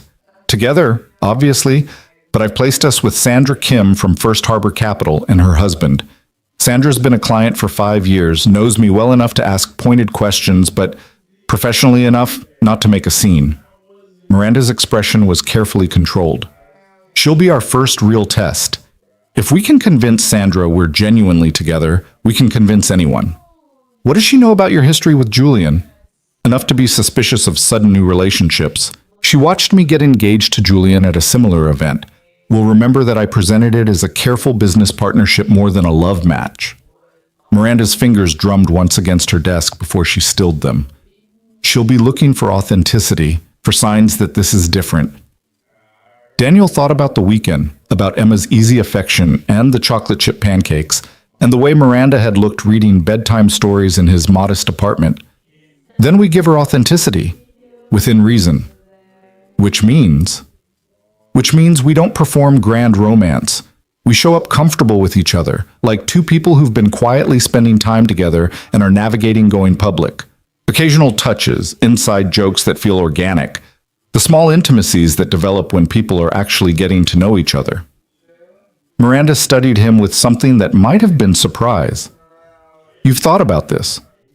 I had a long Sunday night after Emma asked if you were going to be her new mommy. The color drained from Miranda's face. She asked what? Apparently she's building her own narrative about what you mean to us. I explained that you're someone I'm spending time with, but that nothing is changing with our family structure. But Miranda, we have to be more careful. Emma's attaching faster than I anticipated. I'm sorry, I tried to maintain distance, but she's very persuasive, and I didn't want to hurt her feelings. I know. It's not your fault. But it means we need to think about what happens when this ends, how we're going to explain it to her in a way that doesn't feel like another abandonment. Miranda was quiet for a moment, and when she spoke, her voice was softer. Maybe we don't have to think about the ending yet. Maybe we just focus on getting through Tuesday, and then we reassess. That's not a plan. That's avoidance. Maybe avoidance is all I can handle right now. Miranda stood, moving to the window to look out over the city. I spent 6 months trying to handle Julian quietly, trying to maintain appearances while he slowly tightened his control. And then you offered me a way out, and I took it without fully thinking through the consequences. For you, for Emma, for any of us. Daniel joined her at the window, maintaining professional distance while speaking quietly enough that no one outside could hear. We're already in it, and you were right yesterday. Backing out now just gives Julian more ammunition. So we move forward, we're smart about it, and we protect Emma as much as we can. How did you get so calm about impossible situations? Practice. Single parenthood is basically a masterclass in navigating chaos. Daniel allowed himself a small smile. You learn to make decisions with incomplete information and hope you don't break anything too badly. Miranda turned to look at him, and in the morning light streaming through her windows, Daniel saw the exhaustion she'd been hiding beneath CEO competence. I'm not used to having help. Not used to trusting anyone with the messy parts. I know, but you trusted me Friday night, and we made it through the weekend. We can make it through Tuesday, too. A knock at the door interrupted them, and Sarah's voice came through the intercom. Miss Wolf, you have the board call in 5 minutes. Thank you, Sarah. Miranda's mask slipped back into place, the vulnerable woman disappearing behind professional armor. I'll see you Tuesday, Daniel. 6:30. I'll send a car to your apartment. I can take the subway. You'll arrive in a car befitting my partner, not public transportation. This is about presentation as much as presence. Miranda's tone brooked no argument, the CEO who ran a billion-dollar company asserting authority. Wear the suit the tailor will deliver tomorrow. Sarah has your measurements from HR. Daniel nodded, recognizing the shift back to corporate dynamics. Yes, ma'am. Something flickered in Miranda's expression at the formal address, but she didn't comment. Daniel left, passing Sarah's desk on his way out. The assistant watched him with careful assessment, and Daniel wondered what she saw. The analyst who'd stumbled into complicated territory, or something more concerning. Back at his desk, Daniel found a stack of files waiting with a note from his supervisor. Read. Need these analyzed by end of day. No exceptions. The message was clear enough. Whatever personal situation Daniel had gotten himself into, it wouldn't excuse him from his regular responsibilities. If anything, he'd be held to a higher standard now, every project scrutinized for signs of preferential treatment. He settled into work, letting the familiar rhythms of financial analysis ground him. Numbers didn't care about gossip or corporate politics. Balance sheets didn't shift based on who you were dating. There was comfort in the objectivity of it, the clear right and wrong answers that life so rarely provided. The day passed in a blur of spreadsheets and skeptical colleagues. Daniel kept his head down, did his work, and deflected the subtle questions that came his way with polite deflection. By 5:30, when most of the office had cleared out, he was finishing the last of the analysis with the grim satisfaction of someone proving they could still perform under pressure. His phone buzzed with a text from Mrs. Chen. Emma asking when you're picking up. Also asking about Miranda. We should talk. Daniel's stomach sank. He'd hoped to have more time before having to address Emma's questions with her daycare director, the woman who'd seen them through Rachel's death and Emma's difficult adjustment. Mrs. Chen would have opinions about introducing new people into Emma's life, opinions that would be both valid and challenging to navigate. He texted back, "Be there in 20 mins. Happy to talk tomorrow if you have time." The response came immediately. Tomorrow at drop-off, 8 a.m. sharp. Daniel arrived at the daycare to find Emma in the reading corner, her favorite spot when she was processing complicated emotions. Mrs. Chen met him at the door with an expression that promised the morning conversation would be thorough and potentially uncomfortable. "Daddy!" Emma ran to him, her backpack bouncing against her small shoulders. "I made a picture for Randa at art time. Can we give it to her?" Daniel took the picture, a crayon drawing of 3 stick figures holding hands, labeled Daddy, Emma, and Randa, in Emma's careful kindergarten printing.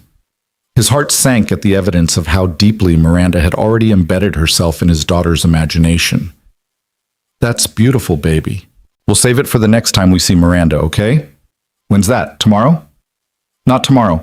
I have a work dinner Tuesday night, remember? You're staying with Mrs. Chen." Emma's face fell, but she nodded with the resignation of a child who'd learned that adult schedules often trumped her preferences. They walked home through the autumn evening, Emma chattering about school, while Daniel tried to figure out how to explain Miranda's presence in their lives without building expectations that would inevitably crumble. Tuesday arrived with the inevitability of deadlines and difficult conversations. Daniel spent the morning at work trying to focus while his anxiety built toward evening.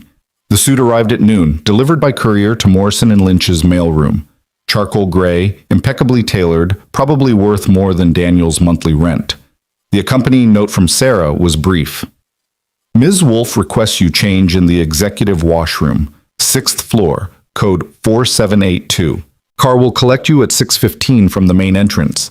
Marcus was passing by when the courier arrived, and his expression soured at the sight of the garment bag. "Nice suit, Reed. Must be convenient, having a girlfriend who can expense your wardrobe." "It's for a client dinner," Daniel said evenly. "Dress code is formal." "Right, client dinner." Marcus's tone made it clear what he thought of that explanation. "Just remember, when this arrangement ends and you're looking for your next position, that suit won't protect you from the reputation you're building." The threat was thinly veiled. Marcus was already planning how to use Daniel's relationship with Miranda against him, whether through corporate channels or industry gossip. Daniel filed the information away as confirmation that he'd need to be twice as good at his job to overcome the skepticism his personal life had generated. At 6 o'clock, Daniel changed in the executive washroom as instructed. The suit fit perfectly, expensive fabric moving with him in ways his off-the-rack clothing never had.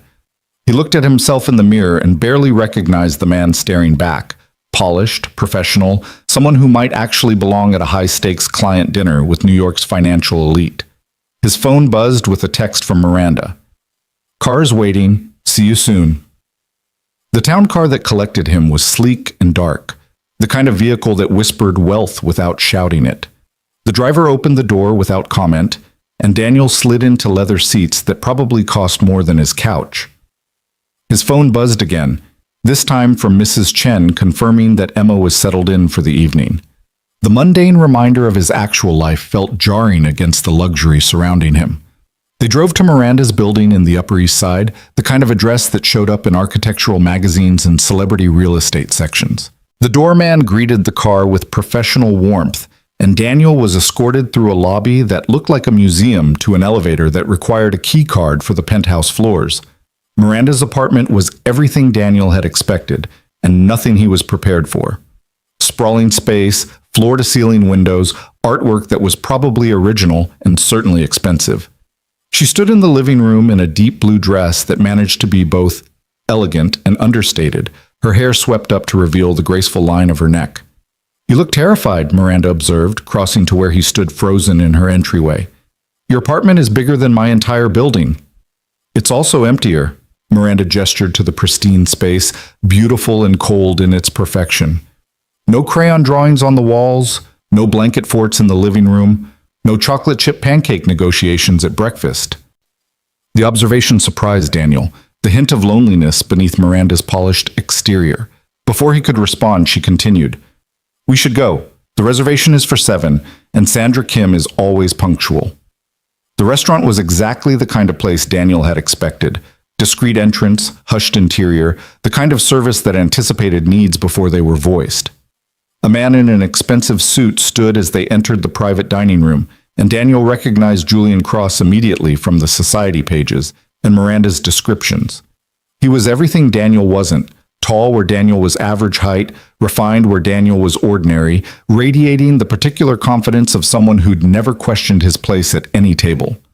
The woman beside him was stunning in the way of people who'd been beautiful their entire lives, her hand possessive on Julian's arm. But it was Julian's eyes that told the real story. They tracked Miranda with predatory focus, noting every detail of her appearance, the way she moved, where her attention landed. And when those eyes shifted to Daniel, they carried cold calculation and barely concealed contempt. This was the man who'd been stalking Miranda for months, who couldn't accept that she'd rejected him, who was using every social weapon at his disposal to maintain control. Daniel felt his spine straighten, some protective instinct rising to meet the challenge in Julian's gaze. Miranda's hand found his, her fingers lacing through his with surprising naturalness. "Ready?" she asked quietly. Daniel squeezed her hand, felt the slight tremor she was hiding from everyone else. "Ready?"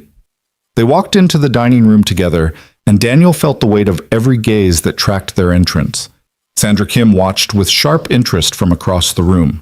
Julian's companion looked bored and beautiful, and Julian himself stood with barely contained rage, masked as casual greeting.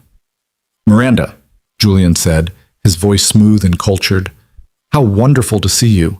And this must be the analyst we've heard so much about." The emphasis on analyst was deliberate, a verbal marking of social distance. But Daniel had grown up being underestimated by men like Julian, had learned to navigate the particular condescension of inherited wealth toward earned achievement. "Daniel Reed," he said, extending his hand with calm confidence. "And you must be Julian Cross. Miranda's mentioned you." The handshake was another test of dominance, Julian's grip calculated to intimidate, but Daniel had nothing to prove through physical posturing. He matched the pressure exactly, held it for the socially appropriate duration, and released without ceremony. "All good things, I hope," Julian said, his smile sharp. "Mostly warnings," Miranda interjected smoothly, her hand still in Daniel's. "But then, you always did prefer being memorable to being kind." The barb landed, and Daniel saw Julian's mask slip for just a moment before reasserting itself. This was going to be a long dinner, Daniel realized, each course another round in the careful warfare of social one-upmanship. But Miranda's hand in his was steady now, her fear transmuting into something harder. They moved to their assigned seats, and Daniel prepared himself for the performance of his life, convincing New York's financial elite that he belonged at this table, in this world, beside this woman who was so far outside his ordinary existence that the gap should have been unbridgeable. Except maybe it wasn't. Maybe the weekend in Queens had shown them both that distance could be crossed, that the things that mattered, honesty, kindness, the courage to help someone drowning, transcended the artificial hierarchies of wealth and status. Sandra Kim smiled at them across the table, her eyes bright with curiosity and calculation. "Miranda, darling, you must introduce us to your companion properly. I'm dying to know how you two met." And so the real test began. Daniel felt Miranda's hand tighten imperceptibly on his as Sandra Kim's question hung in the air between introduction and interrogation. Across the table, Julian leaned back with the casual posture of someone watching a performance he expected to enjoy, his companion forgotten beside him. "We met at work, naturally," Miranda said, her voice carrying just the right note of warmth. "Though it took some time before I really saw him." The answer was both true and strategic, acknowledging their professional connection while hinting at something deeper. Sandra's perfectly sculpted eyebrows rose with interest. "How intriguing! And what changed? What made you finally see Mr. Reed here?" Daniel felt the weight of the table's attention shift to him, every person present calculating his worth, his suitability, his right to be sitting beside Miranda Wolfe. He thought about the careful answer he could give, the polished deflection that would satisfy curiosity without revealing truth. But then he remembered what he'd told Miranda in her office, that authenticity would be more convincing than performance. "I think she saw me seeing her," Daniel said quietly. "Really seeing her, not just the CEO or the reputation or the corporate presence, just the person beneath all that who sometimes needs help like anyone else." The honesty in his voice cut through the dinner party's practiced sophistication. Sandra's expression shifted from curiosity to something more thoughtful, while Julian's companion looked suddenly interested, as if she'd just noticed there was an actual human being at the table instead of another corporate accessory. Julian, however, barely contained his derision. How beautifully poetic. Though I have to wonder, Reed, what exactly a junior analyst sees in his CEO that the rest of us miss? The professional advancement opportunities? The access to circles typically closed to someone of your background? Miranda's free hand moved to the table, her fingers drumming once in barely suppressed anger. But Daniel squeezed her other hand gently, a silent message to let him handle this. "I see someone," Daniel said evenly, meeting Julian's gaze without flinching, "who's been managing an impossible situation with more grace than anyone should have to. Someone who needed a safe space and couldn't find it anywhere in her carefully constructed world. Someone brave enough to ask for help, even when asking meant risking everything she'd built." The words were layered with double meaning, addressing both their fictional romance and the very real stalking that had driven Miranda to create it. Julian's expression darkened as he caught the implication, but before he could respond, Sandra spoke. "And you, Miranda? What do you see in Daniel that made you willing to risk the inevitable scrutiny this relationship will bring?" It was a fair question, delivered without judgment, but weighted with genuine curiosity. Miranda looked at Daniel, and he saw her making the same calculation he had, whether to perform or to be honest within the bounds of their necessary fiction. "I see someone who shows up," Miranda said simply. "When I needed help, when anyone else would have walked away to protect themselves, he stayed. He's a single father raising a remarkable daughter, managing impossible schedules, and still finding the capacity to care about someone else's crisis. That's not something you find in corporate boardrooms very often." "A single father?" Julian's companion spoke for the first time, her interest clearly piqued. "How old is your daughter?" "5, Daniel answered. "Emma. She's staying with our daycare director tonight, probably negotiating extended screen time and extra cookies." The mundane detail humanized him in a way that corporate credentials never could. Sandra smiled, genuine warmth breaking through her sophisticated assessment. "My daughter is 7, she said. "The cookie negotiations never end, they just get more sophisticated. Last week, Claire tried to convince me that fruit snacks count as vegetables because they're fruit-shaped."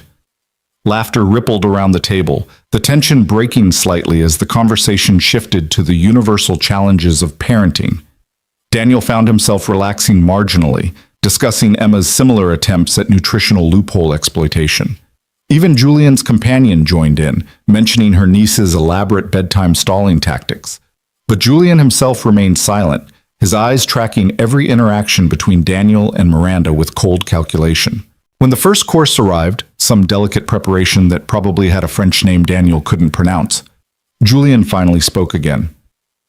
"So tell me, Reed, how does Morrison and Lynch's ethics policy address relationships between executives and their subordinates? I imagine there are protocols in place to prevent conflicts of interest." The question was designed to corner Daniel, to force him to either admit they'd violated policy or acknowledge that their relationship existed outside proper corporate channels. Miranda's jaw tightened, but Daniel kept his expression neutral. "We disclosed the relationship to HR immediately," Daniel said, which was true as of yesterday morning when Miranda had filed the necessary paperwork. "We've established clear boundaries to prevent any perception of favoritism. I maintain my current position and responsibilities. No special treatment, no professional advancement tied to our personal connection. Everything documented and transparent." "How admirably thorough," Julian said, his tone suggesting the opposite. "Though I have to wonder how one maintains professional distance when the power imbalance is so significant. Miranda controls your career, your income, your professional future. How does one separate personal from professional when your girlfriend could fire you with a single signature?" "The same way anyone in any relationship navigates power dynamics," Daniel replied, his voice steady despite the anger building in his chest. "With honesty, clear communication, and mutual respect. Miranda doesn't abuse her authority, and I don't take advantage of our connection. It's not complicated unless someone chooses to make it complicated." Sandra's husband, who'd been quietly observing until now, spoke up. "Seems to me the real question isn't about corporate policy, but about character. Either you trust that two adults can manage their personal and professional lives with integrity, or you don't." "Julian, your skepticism seems rather pointed for someone who supposedly moved on 6 months ago." The observation landed like a grenade on the perfectly set table. Julian's mask cracked further, his cultured facade giving way to something uglier beneath. His companion shifted uncomfortably, clearly aware she was more prop than date in whatever game Julian was playing. "I'm merely concerned for Miranda's reputation," Julian said, his voice tight. "She's worked too hard to build her career to have it undermined by questionable personal choices that could be perceived as inappropriate by clients and board members." "My personal choices are my own," Miranda said, her CEO voice emerging cold and final. "And I don't require your concern, Julian. I never did. That was always the problem, wasn't it? You wanted to protect and manage and control, when all I needed was to be trusted to make my own decisions." The conversation had shifted from dinner party small talk to something rawer, the history between Miranda and Julian bleeding through the professional veneer. Daniel felt the table's attention riveted on the unfolding confrontation, could sense Sandra cataloging every word for future analysis. Julian leaned forward, his voice dropping to something more dangerous. "I trusted you enough to propose, Miranda. Trusted you enough to build a future together, and you threw it away because you got cold feet about commitment." "I ended it because I didn't love you," Miranda said quietly, her honesty cutting through Julian's narrative like a blade. "Because I realized that building a life based on social convenience and professional networking wasn't enough. Because you wanted a partner who would be grateful for your attention and defer to your judgment, and I was never going to be that person." "So instead you chose him?" Julian's gesture toward Daniel was dismissive, contemptuous. "An analyst with a used car and a studio apartment in Queens? Someone so far beneath your social sphere that bringing him to events like this is almost embarrassing?" The insult was designed to humiliate both of them, to reduce Daniel to his modest circumstances and paint Miranda as someone slumming for rebellion's sake. Daniel felt the old familiar sting of class prejudice. The subtle and not so subtle ways that inherited wealth marked certain people as lesser. But before he could respond, Miranda stood, her movement sharp and decisive. The entire table froze, caught in the sudden shift from dinner conversation to something more significant.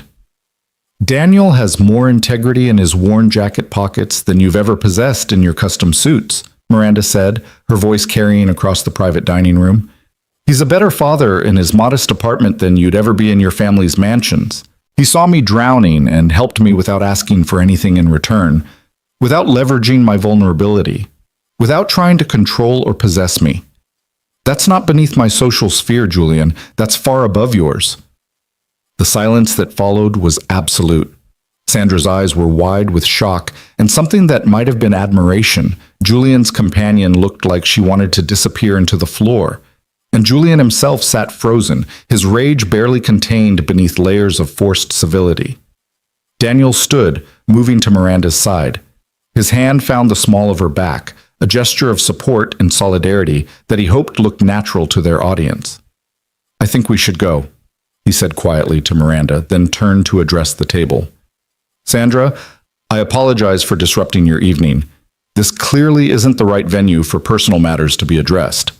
Sandra recovered her composure with impressive speed. No apology necessary. Though Miranda, we should schedule lunch soon. I'd like to hear more about these new developments in your life when we're not competing with quite so much drama. The suggestion was both professional courtesy and genuine interest, a lifeline thrown across the wreckage of the dinner party. Miranda nodded, her hand finding Daniel's with desperate intensity.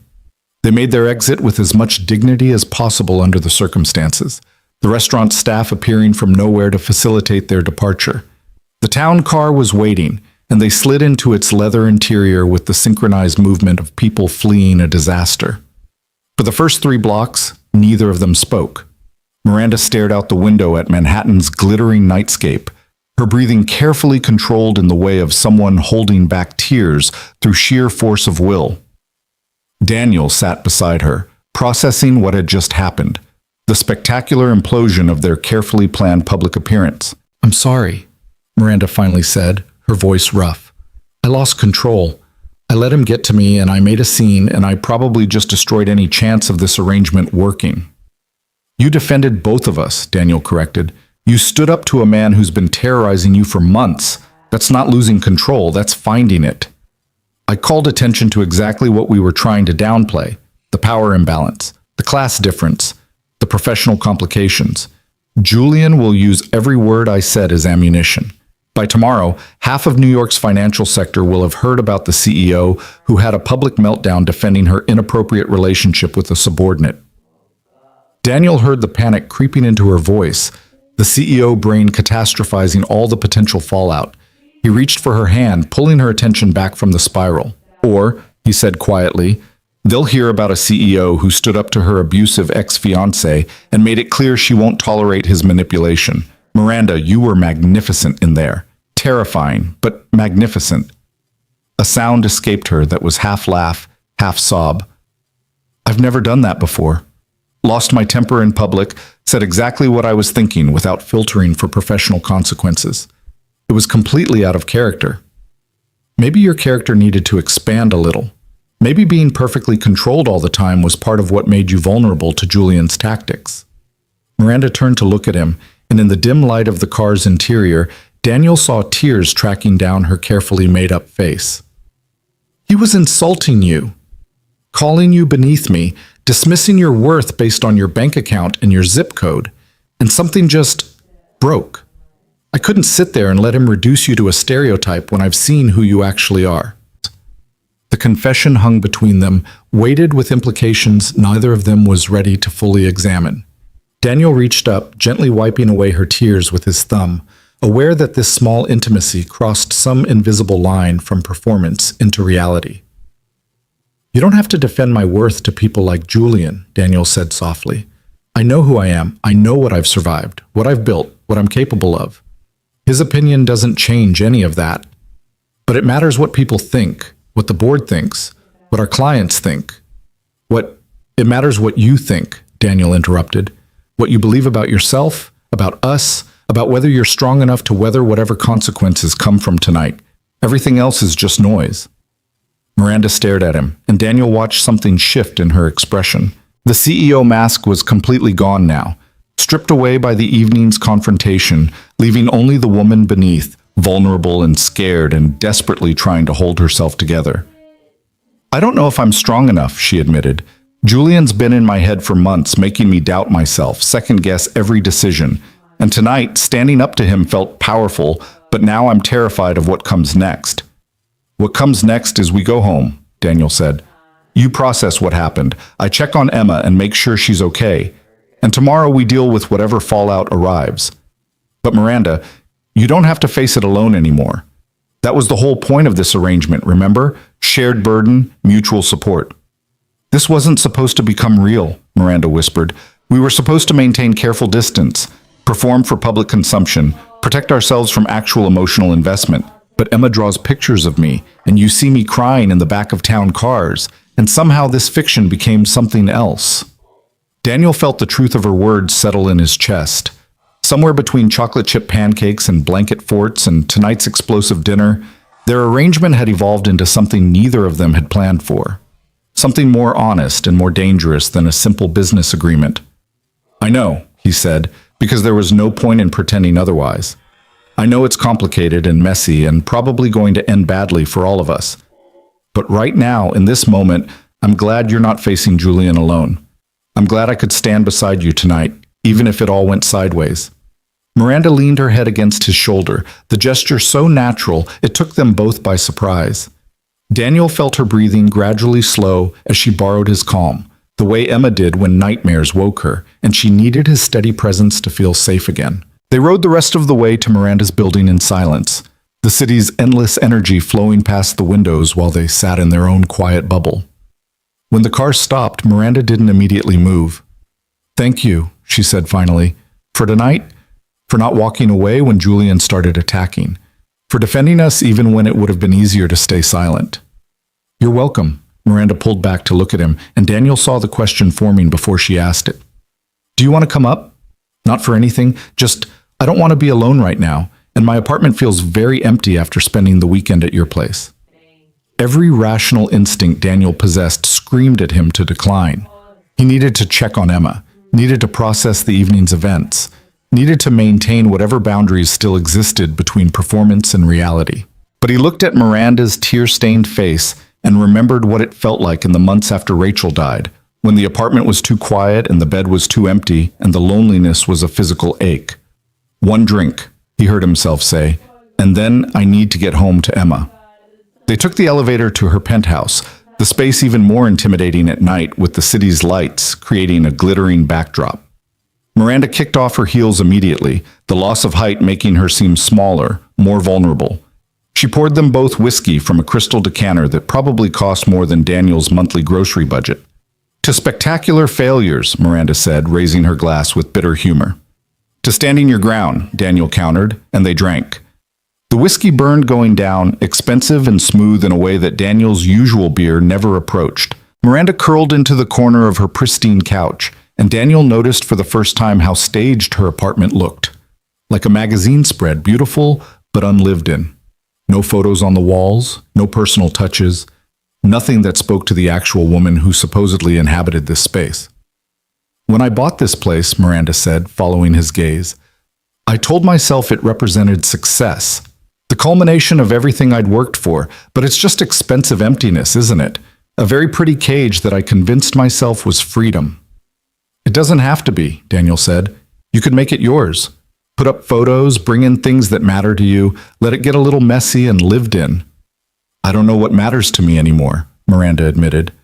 "I spent so long building my career, maintaining my image, managing my public persona, that I forgot to build a life underneath it all. And then you showed me your apartment with Emma's drawings everywhere, and the fort made of blankets, and I realized what I've been missing." Daniel heard the loneliness in her voice, the exhaustion of maintaining perfection. It's not too late to change that, to start building something real instead of something that just looks good from the outside. "Is that what we're doing?" Miranda asked quietly. "Building something real? Or are we just two people using each other to fill the empty spaces in our lives?" The question was too honest, cutting too close to fears Daniel had been avoiding since Sunday morning. He thought about Emma's picture with 3 stick figures, about the way his daughter had asked if Miranda would be her new mommy, about how seamlessly Miranda had integrated into their weekend routine. "I don't know," Daniel said, "because anything else would have been a lie. I know this started as an arrangement, a mutual agreement to solve immediate problems. But I also know that watching you read to Emma felt right in a way nothing has since Rachel died. And standing beside you tonight, facing down Julian together, that felt like partnership instead of performance." "But we have an end date, Miranda reminded him, her voice pained. "We agreed this would be temporary, just long enough to convince Julian to move on. What happens when that timeline arrives and Emma's already attached and I've gotten used to chocolate chip pancakes and family dinners?" "I don't know," Daniel repeated, the uncertainty heavy between them. "Maybe we're both terrible at maintaining boundaries. Maybe we're rushing into emotional territory we're not prepared for. Or maybe sometimes the right thing arrives at the wrong time, and you have to decide whether to run from it or figure out how to make it work." Miranda set down her glass and moved closer, her eyes searching his face. I'm scared, Daniel. Scared of Julian and what he might do next. Scared of the fallout from tonight's dinner. Scared of what I'm starting to feel for you and Emma and this life you've built that's so different from mine. I don't know how to navigate any of this. Daniel thought about all the careful speeches he could give about taking things slowly, maintaining professional distance, protecting Emma from complicated adult emotions. But he was tired of careful, tired of performing, tired of pretending that something fundamental hadn't shifted in the space of 5 days. Then we figure it out together, he said quietly. Scared and uncertain and probably making mistakes, but together. No more pretending this is just an arrangement, no more maintaining distance that neither of us actually wants. We acknowledge it's messy and complicated, and we navigate it one day at a time. What about Emma?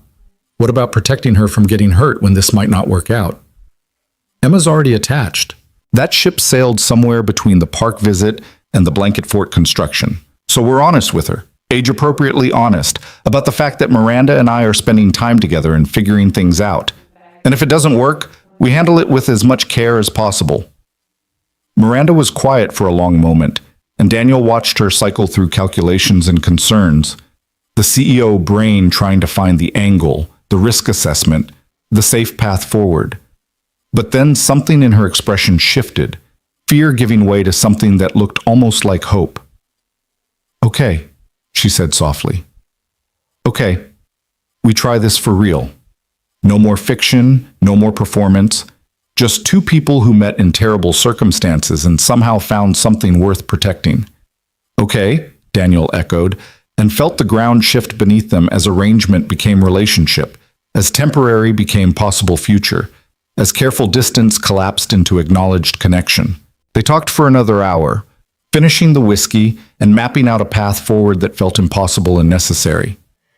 Daniel would talk to Emma tomorrow, explain that he and Miranda were dating for real now, prepare his daughter for the possibility that this woman might become a more permanent fixture. Miranda would handle the professional fallout from tonight's dinner, meet with HR again, ensure their relationship was documented and above board despite the chaos. When Daniel finally stood to leave, exhaustion settling into his bones, Miranda walked him to the door. They stood in her elegant entryway, the space between them charged with new awareness and acknowledged possibility. Thank you, Miranda said, for not letting me face tonight alone, for standing with me even when it got ugly. That's what partners do, Daniel replied, testing the word, feeling it settle into place with surprising rightness. Miranda smiled, genuine warmth breaking through the evening's tension. Partners? I like that better than arrangement. Daniel's phone buzzed with a text from Mrs. Chen. Emma sleeping peacefully. She was very good tonight. See you in the morning for our talk. The reminder of real life waiting beyond Miranda's penthouse grounded him. I should go. Emma duty starts early, and I have a feeling Mrs. Chen's conversation tomorrow is going to be thorough. What will you tell her? The truth mostly, that I'm seeing someone, that it's new and complicated, and that I'm trying to be careful with Emma's heart while also not denying myself the possibility of happiness. Daniel reached for Miranda's hand, the gesture feeling natural now. She'll have opinions. Mrs. Chen always has opinions, but she'll also see that Emma's been happier this week than she has in months. Because of the pancakes in the fort? Because of you, Daniel corrected gently. Because you showed up in our lives and treated Emma like a person worth knowing, not just an obligation to tolerate. That matters more than you realize. Miranda's eyes grew bright with unshed tears. I'm going to try very hard not to let either of you down. We're going to try very hard not to let you down too, Daniel said. That's how this works. Mutual effort, shared risk, figuring it out together. He left before either of them could complicate the moment further, riding the elevator down to street level and stepping out into Manhattan's late-night energy. The subway ride back to Queens gave him time to process everything, the dinner, the confrontation, the shift from arrangement to actual relationship. By the time he reached his apartment building, it was past 11, and Daniel felt the exhaustion of the evening settling into his muscles. Inside, the apartment was exactly as he'd left it. Emma's toys scattered across the living room, dishes from breakfast still in the sink, the comfortable chaos of his actual life. Daniel stood in the doorway for a moment, aware that he'd just committed to bringing Miranda deeper into this world, to letting her see not just the weekend highlights but the daily grind of single parenthood and modest living. He cleaned up quietly, putting away toys and washing dishes, the familiar routine grounding him. His phone buzzed with a text from Miranda. "Made it home safe?" The question was simple but weighted with new meaning. Girlfriend checking on boyfriend, not CEO monitoring employee.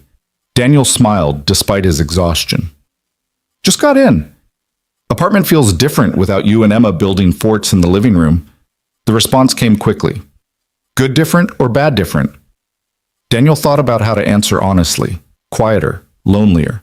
Like, I got used to not being alone in the space of a weekend.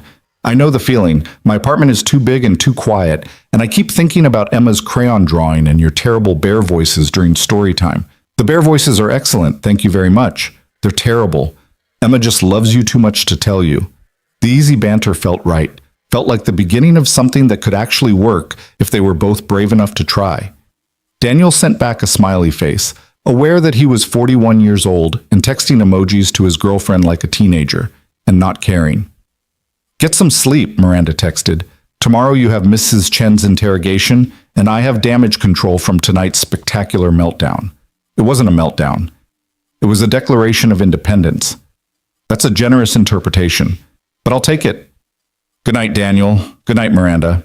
Daniel set his phone aside and finally collapsed onto his bed. The bed Miranda had slept in just days ago, the space still carrying the ghost of her presence. He thought about Julian's furious face, about Sandra Kim's calculating interest, about the way Miranda had stood up and defended him with such fierce conviction. He thought about Emma, sleeping peacefully at Mrs. Chen's place, unaware that her father was trying to navigate impossible complications while protecting her heart. Thought about the conversation they'd need to have tomorrow, explaining that Miranda wasn't just a weekend visitor anymore, that she might become something more permanent and important. The risks were enormous. The complications already evident. The possibility of failure and heartbreak and Emma experiencing another loss loomed over everything. But Daniel had learned in the 18 months since Rachel's death that safety wasn't the same as living, that protecting yourself from pain also meant closing yourself off from joy. Miranda Wolfe had stumbled into his life desperate and terrified, and somewhere in the chaos of their arrangement, they'd found something worth protecting. It was messy and complicated and probably doomed to spectacular failure. But it was also real and honest, and the first time since Rachel's death that Daniel had allowed himself to hope for something beyond mere survival. He fell asleep thinking about chocolate chip pancakes and blanket forts and the way Miranda's hand had felt in his when they'd faced down Julian Cross together. Whatever came next, professional fallout, corporate scrutiny, the challenge of blending their wildly different worlds, they'd face it together. That had to count for something. That had to be enough to justify the risk they were both taking. In her penthouse across the city, Miranda stood at her floor-to-ceiling windows and looked out at the glittering Manhattan skyline. Somewhere in that sprawl of lights was Daniel's modest apartment in Queens, Emma sleeping peacefully, a life built on love instead of luxury. Tomorrow would bring consequences from tonight's dinner. Julian would retaliate, the gossip would spread. The board might have questions about their CEO's personal drama spilling into professional spaces. But for the first time in months, Miranda felt something that might have been peace. She'd stood up to Julian, had chosen honesty over performance, had defended the man who'd offered her safety without asking for anything in return. And in doing so, had maybe started building something real beneath the carefully constructed facade of her corporate existence. Her phone buzzed with a final text from Daniel. "Emma's picture for you is on my fridge. She's very proud of it. Says you need to see it next time you visit." Miranda smiled, genuine warmth flooding through her chest. "Tell her I can't wait to see it, and that she's an excellent artist." "Will do. Now seriously, get some sleep. Tomorrow's going to be interesting. That's one word for it." "Sweet dreams, Daniel." She set her phone aside and moved through her too big, too empty apartment, finally understanding what had been missing. It wasn't more success or higher achievement or perfect control. It was connection, messy and complicated and real. It was Emma's crayon drawings and Daniel's steady presence, and the possibility that family could be chosen instead of inherited. Tomorrow would bring complications. Tonight, she let herself hope that maybe, just maybe, they could actually make this work. Wednesday morning arrived with Mrs. Chen's pointed expression and a conversation Daniel had been dreading since he'd picked Emma up the night before. He dropped his daughter off at daycare precisely at 8, watching her skip toward the play area with the resilience of children who processed complicated emotions through movement and imagination. "Mr. Reed," Mrs. Chen said, her tone carrying the particular weight of someone who'd watched him stumble through early widowhood and now had concerns about his next chapter. "My office, please." Daniel followed her into the small room that served as administrative center and occasional counseling space for parents navigating the chaos of raising children in New York. Mrs. Chen settled behind her desk with the authority of someone who'd seen every parenting mistake imaginable and had strong opinions about all of them. "Emma has been talking about Miranda non-stop," Mrs. Chen began without preamble. "Miranda this, Miranda that, when is Miranda coming back? And yesterday she asked me if having a new friend for her daddy meant she was getting a new mommy." The words hit Daniel exactly where Mrs. Chen intended. "I'm handling it. I talked to Emma about not building expectations, about Miranda being someone I'm spending time with, but that our family structure isn't changing." And yet she drew a picture of 3 people holding hands with your names labeled. She's already integrated this woman into her concept of family, Daniel. That's not careful boundary management. That's attachment. "I know." Daniel ran his hand through his hair, the exhaustion of the past week settling into his bones. "I know Emma's attaching faster than I anticipated, but Mrs. Chen, she's been happier this week than she has in months. She's sleeping better. The nightmares have decreased. She's engaging more at school. Miranda's presence has been good for her." "Until it isn't," Mrs. Chen countered, her voice gentler now. "Until this relationship ends and Emma experiences another loss, another person who was present and then disappeared. You know how fragile she still is, how much work we've done to help her process her mother's death. Are you really willing to risk undoing that progress for a relationship that's what? A week old?" The criticism stung because it was valid. Daniel had been so focused on helping Miranda, on navigating the immediate crisis of Julian's stalking, that he'd perhaps not fully considered the long-term implications for Emma's emotional stability.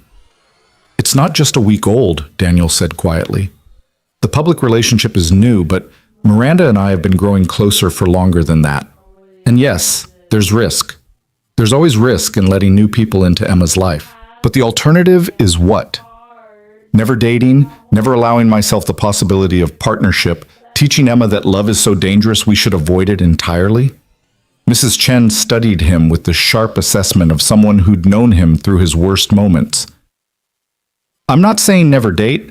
I'm saying be more careful about who you bring into Emma's world and how quickly you integrate them. This woman, Miranda, she's your boss, yes? The CEO of your company? Yes? And you don't see potential complications there? Power dynamics, professional consequences, the risk that if this relationship ends badly, you lose both your partner and your livelihood?"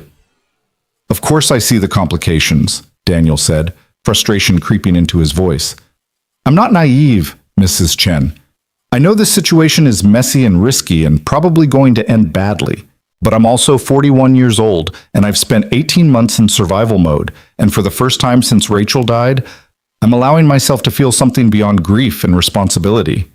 Mrs. Chen's expression softened slightly. "I'm not the enemy here, Daniel. I'm the person who watched you barely function in those first months after Rachel's death, who saw you learn to braid Emma's hair from YouTube videos and figure out how to pack kindergarten lunches and navigate parent-teacher conferences alone. I've watched you rebuild your life one small piece at a time, and I don't want to see that progress destroyed by a relationship that moves too fast and crashes too hard." Daniel felt the truth of her concern, the genuine care beneath the criticism. "What do you suggest?" "Slow down. Maintain some boundaries between your dating life and Emma's daily routine. Let this relationship develop without making Emma a central part of it until you're certain it's stable and long-term." Mrs. Chen leaned forward, her voice earnest. "I know Emma likes Miranda. I know she's been happier, but Emma would be happy with anyone who paid attention to her and made pancakes and built forts. Her happiness can't be the only metric you use to evaluate whether this relationship is healthy for her." The observation landed hard because it articulated something Daniel had been avoiding. He'd been using Emma's joy as justification for accelerating a relationship that maybe needed more time to develop privately before becoming a family affair. "You're right," Daniel admitted. "I've been moving too fast, letting Emma get too involved too quickly. I'll talk to Miranda about maintaining more separation between our relationship and Emma's routine." "Good. And Daniel, I hope it works out. I really do. You deserve happiness, and Emma deserves to see her father in a healthy, loving relationship. I just want you both to be protected if it doesn't." Daniel left the conversation feeling chastened and uncertain. He'd been so focused on the immediate crisis, helping Miranda escape Julian's stalking, navigating corporate politics, managing public perception, that he'd perhaps lost sight of the most important consideration, his daughter's emotional well-being. At work, the fallout from Tuesday's dinner was already evident. Daniel walked into Morrison and Lynch to find Marcus Webb holding court near the coffee station, his voice carrying across the open floor plan. Apparently she had a complete meltdown at Meridian, started yelling at Julian Cross in front of half the financial district's power players. Very stable, very professional leadership. Several analysts clustered around Marcus laughed, and Daniel felt his jaw tighten. But before he could decide whether to confront the gossip or ignore it, Sarah Chen appeared at his elbow. "Mr. Reed, Ms. Wolfe would like to see you in her office immediately." The formal summons drew every eye in the vicinity. Marcus's smirk widened, clearly interpreting this as evidence that Daniel was about to be reprimanded for the dinner's spectacular failure. Daniel followed Sarah to the elevator, aware of the whispers tracking his departure. In Miranda's office, he found her behind her desk in full CEO armor, but her eyes carried the exhaustion of someone who'd spent the night managing crisis communications. The moment Sarah closed the door, Miranda's facade cracked slightly. "How bad is it?" Daniel asked. "Manageable. Barely." Miranda gestured to a chair, and Daniel sat while she pulled up something on her computer. "Sandra Kim called this morning. She wants to schedule lunch to discuss what she delicately called the evolving dynamics of your leadership style." That sounds ominous. It's actually better than I expected. Sandra's tone was more curious than concerned. "I think she's trying to figure out if I've had some kind of breakdown, or if I'm finally standing up for myself after years of performing perfect composure." Miranda rubbed her temples, stress evident in the gesture. Julian, however, has been busy. He's already reached out to 3 board members expressing concern about my emotional stability and judgment. Daniel felt anger flare hot in his chest. "He's using Tuesday night to undermine you professionally." "Of course he is. That's always been his strategy. Make me look unstable, irrational, too emotional to lead effectively. The fact that I publicly defended you, my subordinate boyfriend, just gives him more ammunition." Miranda met Daniel's eyes, and he saw fear beneath her professional mask. "The board is calling an emergency meeting Friday to discuss Tuesday's incident and its implications for Morrison and Lynch's leadership." The implications were clear. Julian was trying to force Miranda out, using their relationship and her emotional response as evidence that she was unfit for her position. Daniel thought about Mrs. Chen's warnings, about Emma's attachment, about all the ways this situation was spiraling beyond anyone's control. "What do you need from me?" he asked quietly. "Honestly, I don't know. Part of me thinks we should end this now, publicly announce it was a mistake, give the board nothing to question, but that just confirms Julian's narrative that I'm unstable and impulsive. Or," Daniel said slowly, "we do the opposite. We present a united front, show the board that this relationship is serious and managed with complete professional integrity. We document everything, prove there's been no favoritism or impropriety, and make it clear that Julian's objections are about personal revenge, not legitimate corporate concerns." Miranda looked at him with something between hope and disbelief. "You're suggesting we double down after the disaster of Tuesday night?" "I'm suggesting we stop letting Julian control the narrative. He wants you scared and defensive. So we be confident and transparent instead. We show the board that yes, we're in a relationship, but it's being handled appropriately and doesn't impact your ability to lead Morrison and Lynch. That's a huge risk for you. If the board decides I'm compromised, they might force you out as part of cleaning up the situation. Then they force me out, and I find another position. But Miranda, we can't keep making decisions based on fear of what Julian might do. At some point, we have to stand our ground and trust that honesty and integrity matter more than his manipulation. Miranda was quiet for a long moment, and Daniel watched her cycle through calculations and concerns. Finally, she nodded. Okay, we prepare a presentation for the board. Full disclosure about our relationship, documentation of all HR protocols we've followed, clear boundaries we've established. And we make it very clear that Julian Cross has been stalking me for months and is using this relationship as an excuse to undermine my position. You're going to accuse him publicly? I'm going to tell the truth publicly. I have texts, voicemails, documented instances of him showing up at events uninvited. I've been managing this quietly because I was afraid of the professional fallout, but maybe it's time to stop being afraid. Daniel heard the echo of his own words to Emma about bravery, about not letting fear make all your decisions. Okay, we do this together. What do you need from me? They spent the next hour strategizing, pulling together documentation, and preparing talking points. Sarah brought them coffee and legal files, her efficiency suggesting she'd already anticipated this crisis and had begun preparing for it. By 11, they had the framework of a defense that felt both honest and strategic. I need to tell you something, Daniel said as they were wrapping up. I talked to Mrs. Chen this morning. She's concerned about how quickly Emma's getting attached, about the risks to her emotional stability if this relationship doesn't work out. Miranda's expression shifted to guilt immediately. She's right. I've been so focused on my own crisis that I haven't fully considered the impact on Emma. We should slow down, maintain more boundaries between our relationship and your family life. That's what Mrs. Chen suggested too. But Miranda, Emma's already attached. That ship sailed somewhere between the pancakes and the fort. We can try to create more separation going forward, but we can't undo what's already happened. So what do we do? Daniel thought about his daughter's picture with 3 stick figures, about her question regarding new mommies, about the way she'd asked when Miranda was coming back with such hopeful certainty. We're honest with her, age-appropriately honest. We tell her that you and I are dating, that we care about each other, but that adult relationships are complicated and we're figuring things out. We don't make promises about the future, but we also don't hide or pretend we're not building something real. And if it doesn't work, if the board forces you out or Julian escalates or we realize we're too different to make this sustainable, then we handle it with as much care as possible. We explain to Emma that sometimes adults try relationships that don't work out, and that it's sad but okay. We let her grieve if she needs to, and we help her understand that love is worth the risk, even when it's scary. Miranda moved around her desk to stand in front of Daniel, her hand finding his with familiar ease. You're very brave about this, about taking risks for connection when you've already lost so much. I'm terrified, Daniel corrected. But I learned something when Rachel died. Safety isn't the same as living. Protecting yourself from pain also means closing yourself off from joy. And Emma deserves to see that her dad is willing to be brave about building a life beyond survival. They stood together in Miranda's office, the city sprawling below them through floor-to-ceiling windows, and Daniel felt the weight of the choice they were making. To be honest instead of careful, to be brave instead of safe. To trust that integrity and connection mattered more than corporate politics and social manipulation. The rest of the week passed in a blur of preparation and crisis management. Daniel maintained his normal work responsibilities while also helping Miranda build their defense for Friday's board meeting.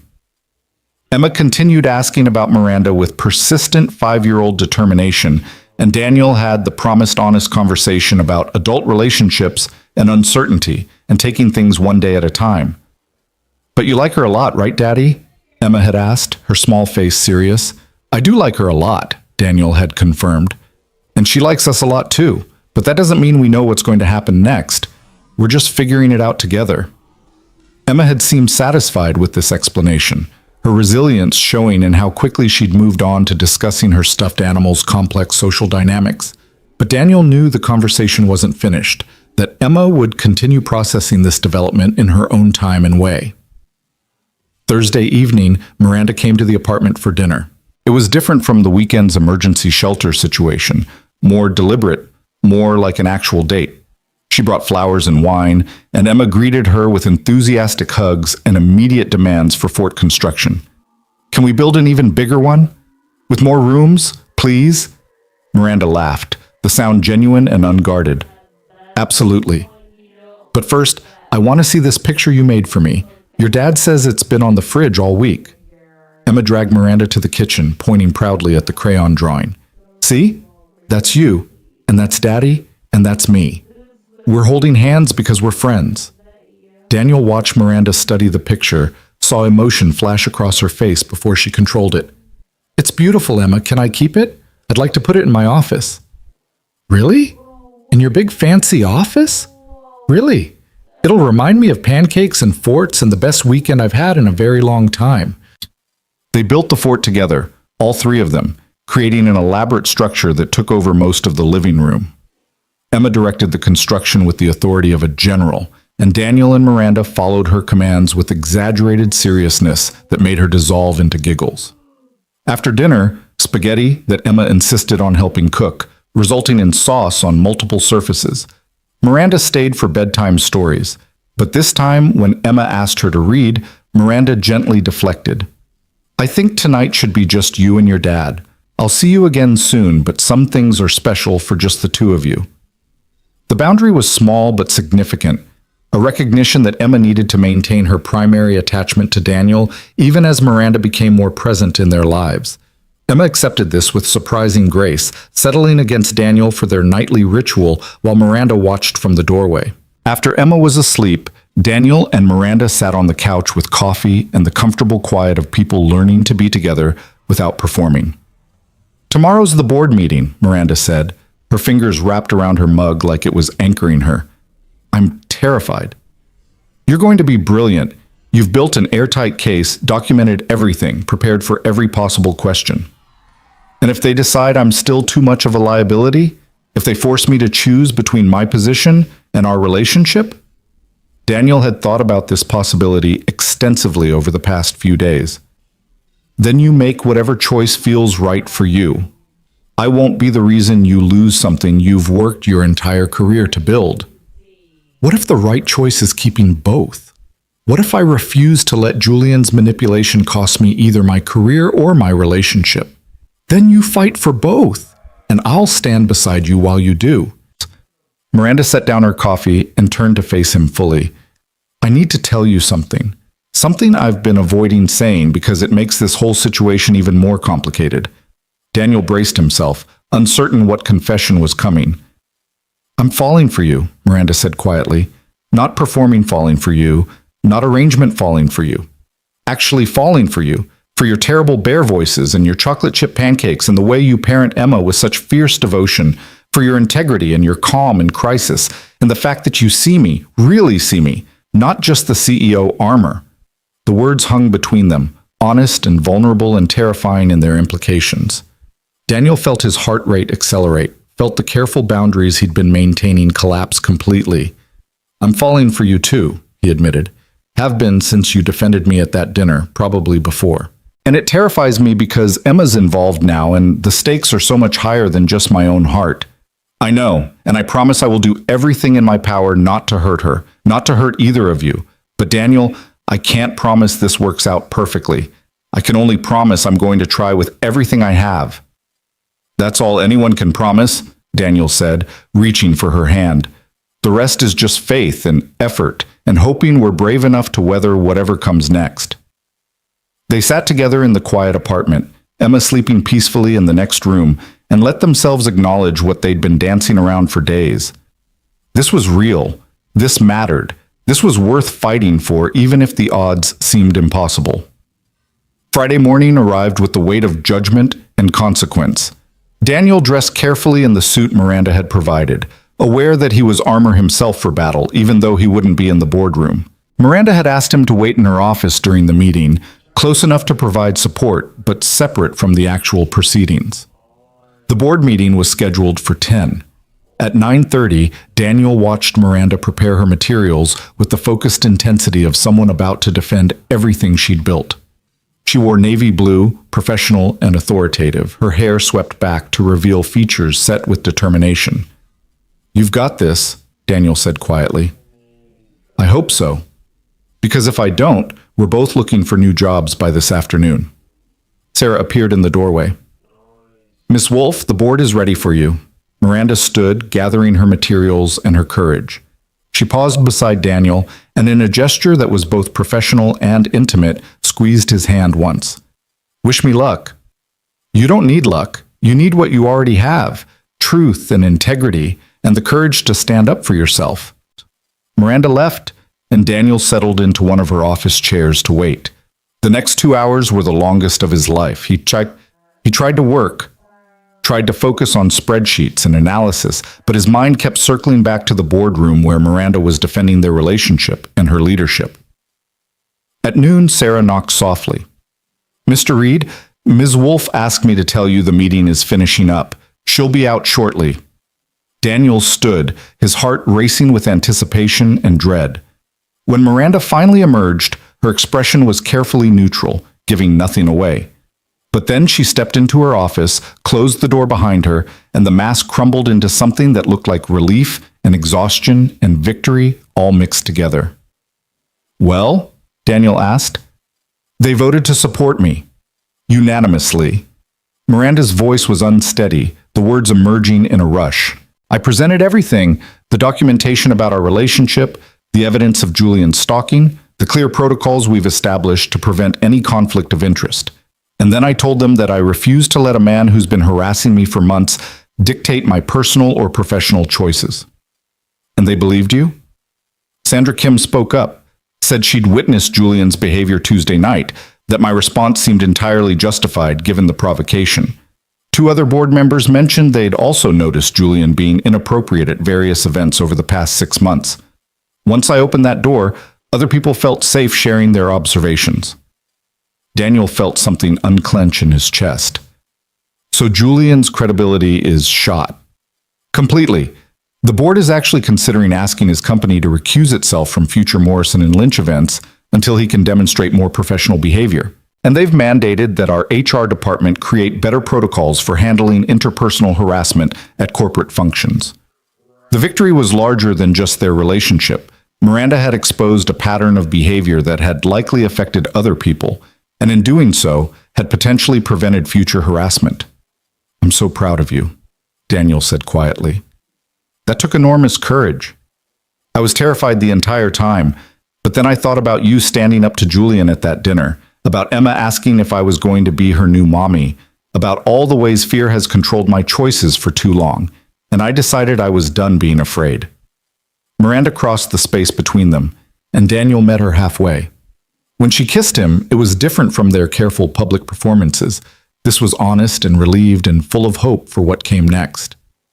So we're really doing this, Miranda asked when they pulled apart. Actually building a relationship, not just performing one?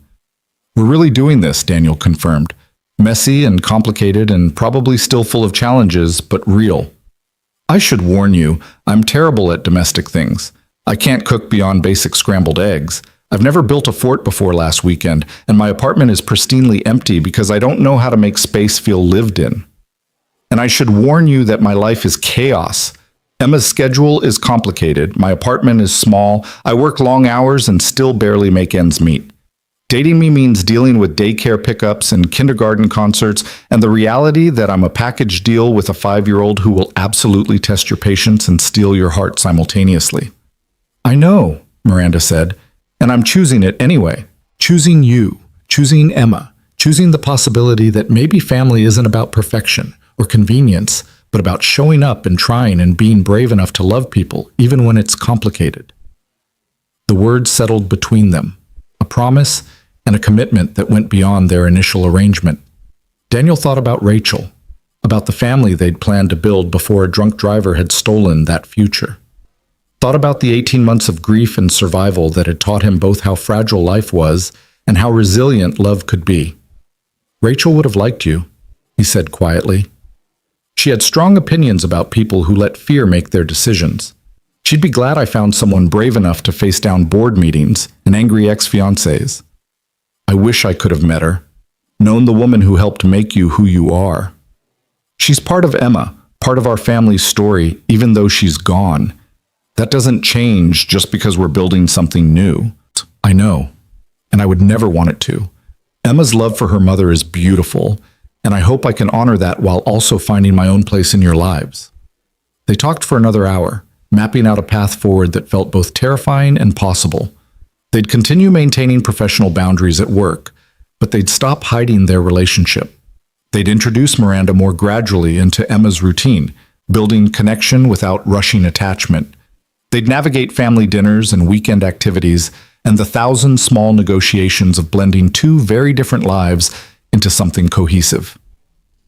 That evening, Daniel picked up Emma from daycare to find Mrs. Chen watching him with careful assessment.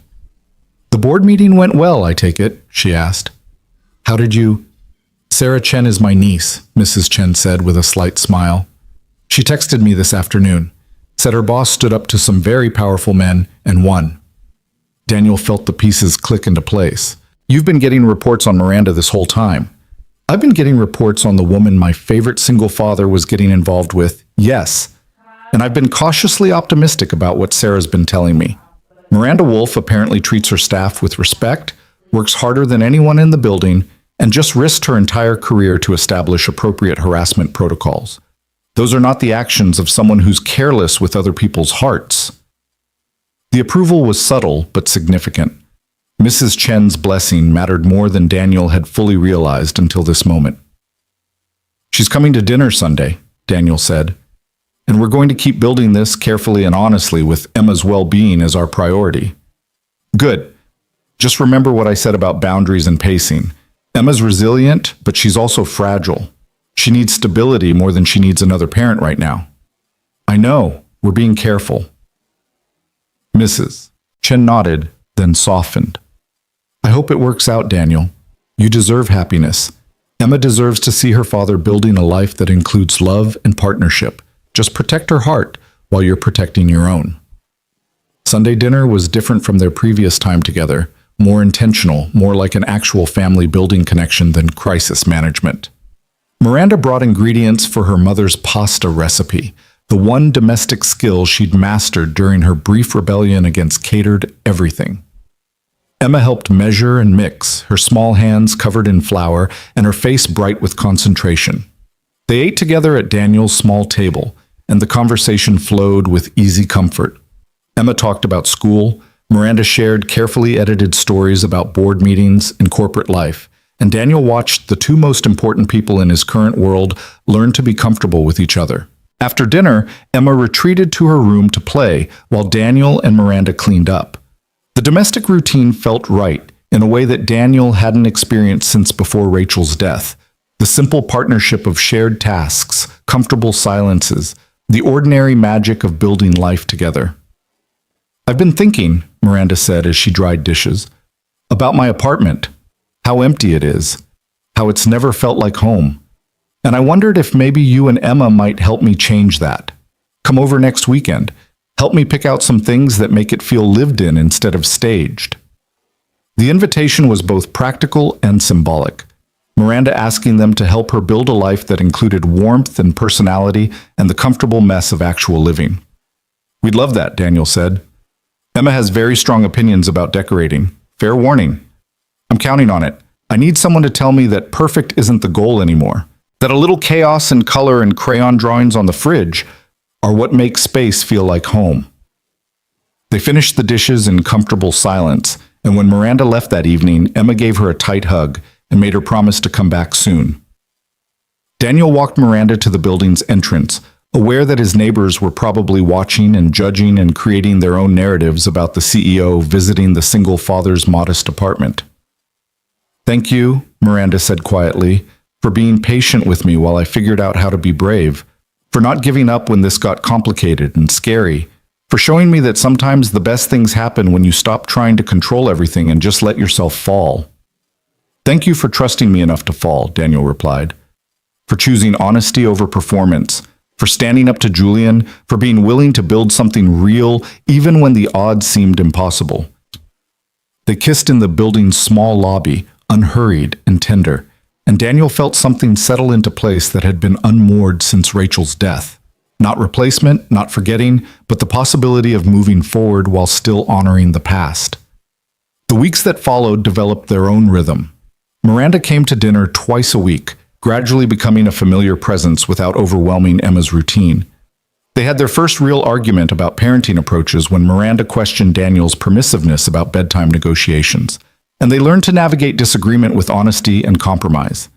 Emma asked fewer questions about when Miranda was coming back and more questions about what they'd do together next, showing her acceptance of Miranda as a stable presence instead of a temporary visitor. At work, Daniel and Miranda maintained professional distance that occasionally slipped into warm glances and inside jokes that made Sarah smile knowingly. Marcus Webb continued making snide comments until Daniel's next performance review came back with exceptional ratings, proving that his relationship with Miranda hadn't resulted in inappropriate favoritism. Julian Cross made one final attempt at contact, showing up at a Morrison and Lynch event, but security removed him quickly after Miranda had obtained a formal restraining order backed by months of documented harassment. 3 months after that first desperate Friday night when Miranda had whispered, "Take me home or you're fired," Daniel found himself back at the same bar where everything had started. But this time, there was no threat, no desperation, no dangerous ex-fiancé watching from across the room. This time, it was just the two of them, celebrating Miranda's birthday with cocktails and the easy comfort of people who'd survived crisis together and emerged stronger. "I've been thinking about that night," Miranda said, swirling her drink with a slight smile. "How terrified I was. How certain that asking you for help would destroy everything, and how wrong I was about almost all of it." "You weren't wrong about Julian being dangerous," Daniel pointed out, "or about needing help." "No, but I was wrong about the cost. I thought letting you into my crisis would mean losing control, exposing weakness, risking my career and reputation. Instead, it gave me back my life, helped me find the courage to stop performing perfection and start building something real." Daniel reached across the table for her hand, the gesture automatic now after months of learning each other's comfort zones and boundaries. "I'm glad you were brave enough to ask. Glad you trusted me with the messy parts.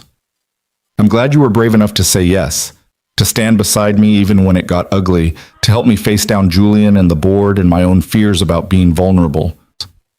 They finished their drinks and walked out into the Manhattan night, and Miranda paused at the entrance where she'd first grabbed Daniel's arm in desperate need. "Take me home?" she asked, but this time the words carried no threat, no desperation. Just invitation, just choice, just the simple request of someone who'd found safety and wanted to keep choosing it. Daniel smiled, thinking of Emma waiting at home with Mrs. Chen, of the life they were building together one careful day at a time. "Always," he said, and meant it as promise and commitment and the hope that sometimes broken people could help each other heal. They took a car back to Queens, to the modest apartment where Miranda now kept spare clothes and favorite coffee and the comfortable claim of someone who belonged. Emma was already asleep, Mrs. Chen having handled bedtime with practiced efficiency. They paid her and thanked her, and after she left, Daniel and Miranda stood together in the quiet apartment looking at Emma's latest artwork on the fridge, another crayon drawing, this one showing 4 stick figures now, including Mrs. Chen, because Emma's concept of family had expanded to include everyone who showed up consistently with love. "She added Mrs. Chen," Miranda observed, smiling at the drawing. "That's new. She told me yesterday that family isn't just people who live together, it's people who take care of each other. Pretty wise for a 5-year-old. She learned it from you, from watching you build a community of support after Rachel died, from seeing you be brave about accepting help and offering it." They settled onto the couch together, Miranda curling against Daniel's side with the easy comfort of people who'd learned to fit together through patience and practice. The television played quietly, some show neither of them was really watching, while they simply existed in the ordinary magic of shared space. "I love you," Miranda said quietly, the words emerging naturally instead of dramatically. "I know it's only been 3 months, and I know we're still figuring things out, but I love you and Emma and this life we're building together." Daniel felt the words settle into his chest, warm and right and not at all frightening despite everything Mrs. Chen had warned about rushing into feelings. "I love you too. Have for a while now, probably since you stood up at that dinner and defended me with such fierce conviction." "That seems early for love," Miranda observed. "Maybe. Or maybe sometimes you recognize something worth protecting, and love just grows from that recognition. Either way, I'm glad you're here. Glad we took the risk." They sat together in the quiet apartment, Emma sleeping peacefully in the next room, and let themselves believe that sometimes impossible situations worked out, that sometimes fiction became reality in the best possible way, that sometimes a desperate whisper in a Manhattan bar could lead to family and partnership and the kind of love that was built on honesty instead of performance. 6 months later, Miranda's apartment finally looked lived in. Emma's artwork decorated the fridge, Daniel's books filled previously empty shelves, and the pristine white walls now featured photographs of all three of them at various parks and museums in ordinary moments. It wasn't perfect or magazine-ready anymore, but it was home in a way it had never been when Miranda lived there alone. They split their time between both apartments now, giving Emma stability in Queens while also teaching her that family could exist in multiple spaces. Mrs. Chen had long since stopped giving warnings about attachment and started giving advice about blended family dynamics. Sarah Chen had become an unofficial aunt figure to Emma, sometimes babysitting when both Daniel and Miranda had evening commitments. Julian Cross had faded into background noise, his manipulation losing power once Miranda stopped being afraid of him. The restraining order held, and his professional reputation had suffered enough that he'd stopped trying to insert himself into Morrison and Lynch's social circles. Daniel had been promoted, but only after a rigorous review process that proved his advancement was based entirely on merit and had nothing to do with his relationship with Miranda. He still worked long hours, still struggled with work-life balance, but now he had a partner who understood corporate pressure and helped him navigate the impossible mathematics of career ambition and single parenthood. Emma was thriving. Her nightmares had mostly stopped, replaced by dreams about pancakes and fort construction and the expanding world of a child who felt safe enough to be happy. She still talked about Rachel, still kept her mother's memory alive through stories and photographs, but she'd also accepted that families could grow and change without forgetting the people who'd been lost. One ordinary Tuesday evening, while Emma was at a friend's house for a play date and Daniel and Miranda had rare alone time, they found themselves back at the same bar where everything had started. It had become their tradition, monthly visits to the place where Miranda had first whispered her desperate request, a reminder of how far they'd come. "I was thinking," Miranda said as they settled into a quiet corner booth, "about something Emma asked me yesterday. She wanted to know if I was going to be her stepmom someday." Daniel felt his heart rate accelerate, aware that this conversation had been building for months, but neither of them had quite been brave enough to start it. "What did you tell her?" "I told her that I loved her very much, and that I loved her daddy very much, and that sometimes adults need time to figure out the right way to build a family together. Then she asked if I was going to marry you, and I told her that was something you and I needed to talk about first. And now we're talking about it?" Miranda reached into her purse and pulled out a small box, setting it on the table between them with a slightly tremulous smile. "I know traditionally the man proposes, but I've never been very good at following traditional scripts, and I figured since I was the one who started this whole thing with a desperate plea in a bar, I might as well be the one to make it permanent." Daniel stared at the box, his mind racing through implications and logistics and the magnitude of what Miranda was suggesting. "You're proposing to me?" "I'm proposing that we stop splitting time between apartments and build one home together. That we give Emma the stable family structure she deserves. That we make official what we've been building for the past 9 months. A partnership based on honesty and courage and the understanding that sometimes the best things come from impossible circumstances." She opened the box to reveal a simple band, elegant without being ostentatious, exactly the kind of ring Daniel would have chosen for himself. "I know it's fast. I know Mrs. Chen probably has opinions about timeline and Emma's adjustment, but Daniel, I don't want to wait anymore. I want to wake up in the same home every morning. I want to be there for Emma's bedtime stories without it being a special occasion. I want to build a life with you that doesn't require calendars and negotiations about whose apartment we're staying at tonight." Daniel looked at the ring, at Miranda's hopeful and terrified expression, at the future being offered across a bar table where 9 months ago he'd simply been trying to help someone drowning. He thought about Rachel, about the family they'd planned to build, about the grief that had taught him both how precious love was and how brave you had to be to risk it again. "Yes," he said quietly, watching joy break across Miranda's face. "Yes, I'll marry you. Yes, we'll build a home together. Yes, I'm brave enough to choose this future, even though it's terrifying and complicated and probably going to challenge us in ways we can't even anticipate yet. Miranda slid the ring onto his finger, and it fit perfectly, like she'd somehow known his size without asking. Later, Daniel would learn that Sarah had coordinated with Mrs. Chen to get his measurements, that this proposal had been planned with the same meticulous attention to detail that Miranda brought to board presentations and corporate strategy. They kissed across the table, and when they pulled apart, Miranda was crying and smiling simultaneously. "We should go tell Emma. She made me promise to let her know immediately if you said yes." "She knew you were going to propose?" "I asked her permission first, told her that if she wasn't ready for me to officially become part of your family, I would wait as long as necessary. But she said, and I quote, 'Rhonda, you're already family. The ring just makes it so other people know too.'" Daniel felt tears prick his own eyes at his daughter's wisdom, at the resilience that had allowed her to accept new love without forgetting the mother she'd lost. "She's pretty smart for a 5-year-old. She gets it from her dad," Miranda said softly. "The courage to build something new while honoring what came before. The understanding that family isn't about replacing people, it's about expanding capacity for love."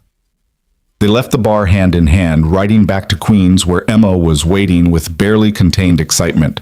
When they walked into the apartment, she took one look at Daniel's ring and launched herself at both of them with a squeal of pure joy. "You said yes! Daddy said yes! We're going to be a real family!" "We already were a real family, sweetheart," Daniel said, catching his daughter and holding her close. "This just makes it official." Emma pulled back to look at both of them seriously. "Does this mean Miranda's my mom now?" Miranda knelt down to Emma's level, her expression tender. "I'm not replacing your mommy. She'll always be your mommy, watching from the stars and loving you. But if you want, I can be your mom too. A different kind of mom who's here for pancakes and homework help and bedtime stories. Is that okay?"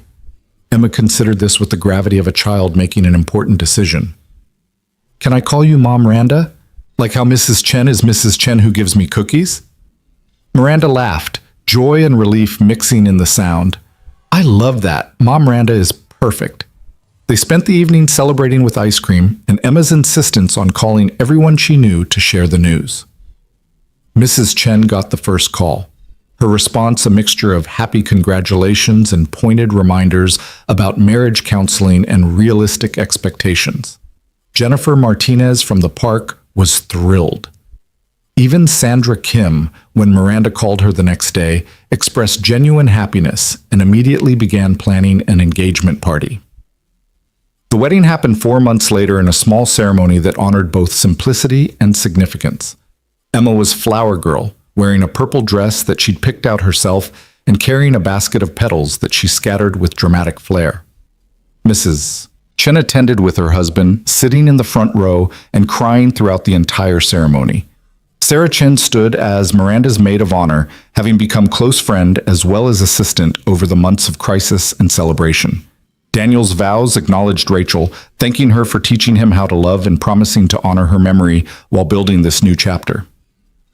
Miranda's vows acknowledged the fear that had nearly kept her from accepting help, the courage it had taken to trust someone with her vulnerability, the gratitude she felt for Daniel's steady presence through every crisis.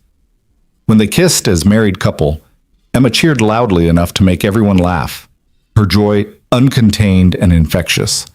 The reception was casual and warm, held at a restaurant in Queens that served excellent food and didn't require formal attire. Julian Cross was notably absent, though rumor had it he'd left New York entirely after his professional reputation had been damaged beyond repair by the harassment allegations. They honeymooned as a family, 3 days at a beach house in the Hamptons where Emma collected shells and built sandcastles while Daniel and Miranda stole quiet moments to simply exist together as husband and wife. It wasn't exotic or elaborate, but it was perfect for what they needed. Time to simply be together without crisis or complication. When they returned to New York, it was to a new apartment that was neither Daniel's modest Queens place nor Miranda's pristine penthouse, but something in between. A 3-bedroom in a good school district, with space for Emma's toys and Daniel's books, and Miranda's gradually expanding collection of things that made space feel lived in. The walls featured Emma's artwork alongside professional photographs.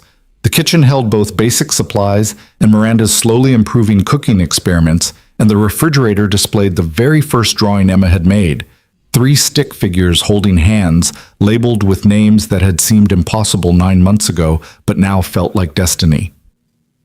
1 year after that desperate Friday night, when Miranda had whispered her plea and Daniel had chosen to help, they found themselves back at the same bar for their anniversary.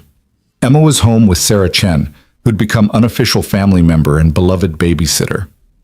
The bar was quieter on this Tuesday evening, no dangerous ex-fiancés lurking, no corporate politics demanding attention. "I've been thinking about that night," Daniel said, echoing Miranda's words from months ago. "How I almost walked away. How close I came to just heading home to Emma and leaving you to figure out Julian on your own. What stopped you? You looked terrified, and I couldn't walk past someone drowning. Not again. Not after failing to save Rachel." Daniel paused, organizing thoughts he'd been processing for months. "But I think I was drowning too, in a different way. Drowning in grief and survival mode, and the belief that safety meant never risking my heart again. You saved me as much as I saved you." Miranda reached for his hand, the wedding band on her finger catching the bar's low light. "We saved each other. That's what the best partnerships do. They're mutual rescue operations disguised as romance." That's very poetic for someone who claims to be terrible at emotions. "I've been practicing. Emma's been teaching me about feelings and honesty and the importance of saying I love you even when it feels scary." They ordered the same drinks they'd had that first night, a toast to impossible beginnings and the courage it took to choose connection over safety. The bartender who'd witnessed Miranda's desperate plea didn't remember them, but that was okay. This tradition was for them, a reminder of how far they'd come and how much they'd risk to build something real. "Take me home?" Miranda asked as they finished their drinks, repeating her words from that first desperate night. But this time, home wasn't a refuge from danger or a temporary shelter. Home was the 3-bedroom apartment where Emma waited with her latest crayon masterpiece. Home was the life they'd built together from crisis and courage. Home was the family they'd chosen and fought for and protected through every complication.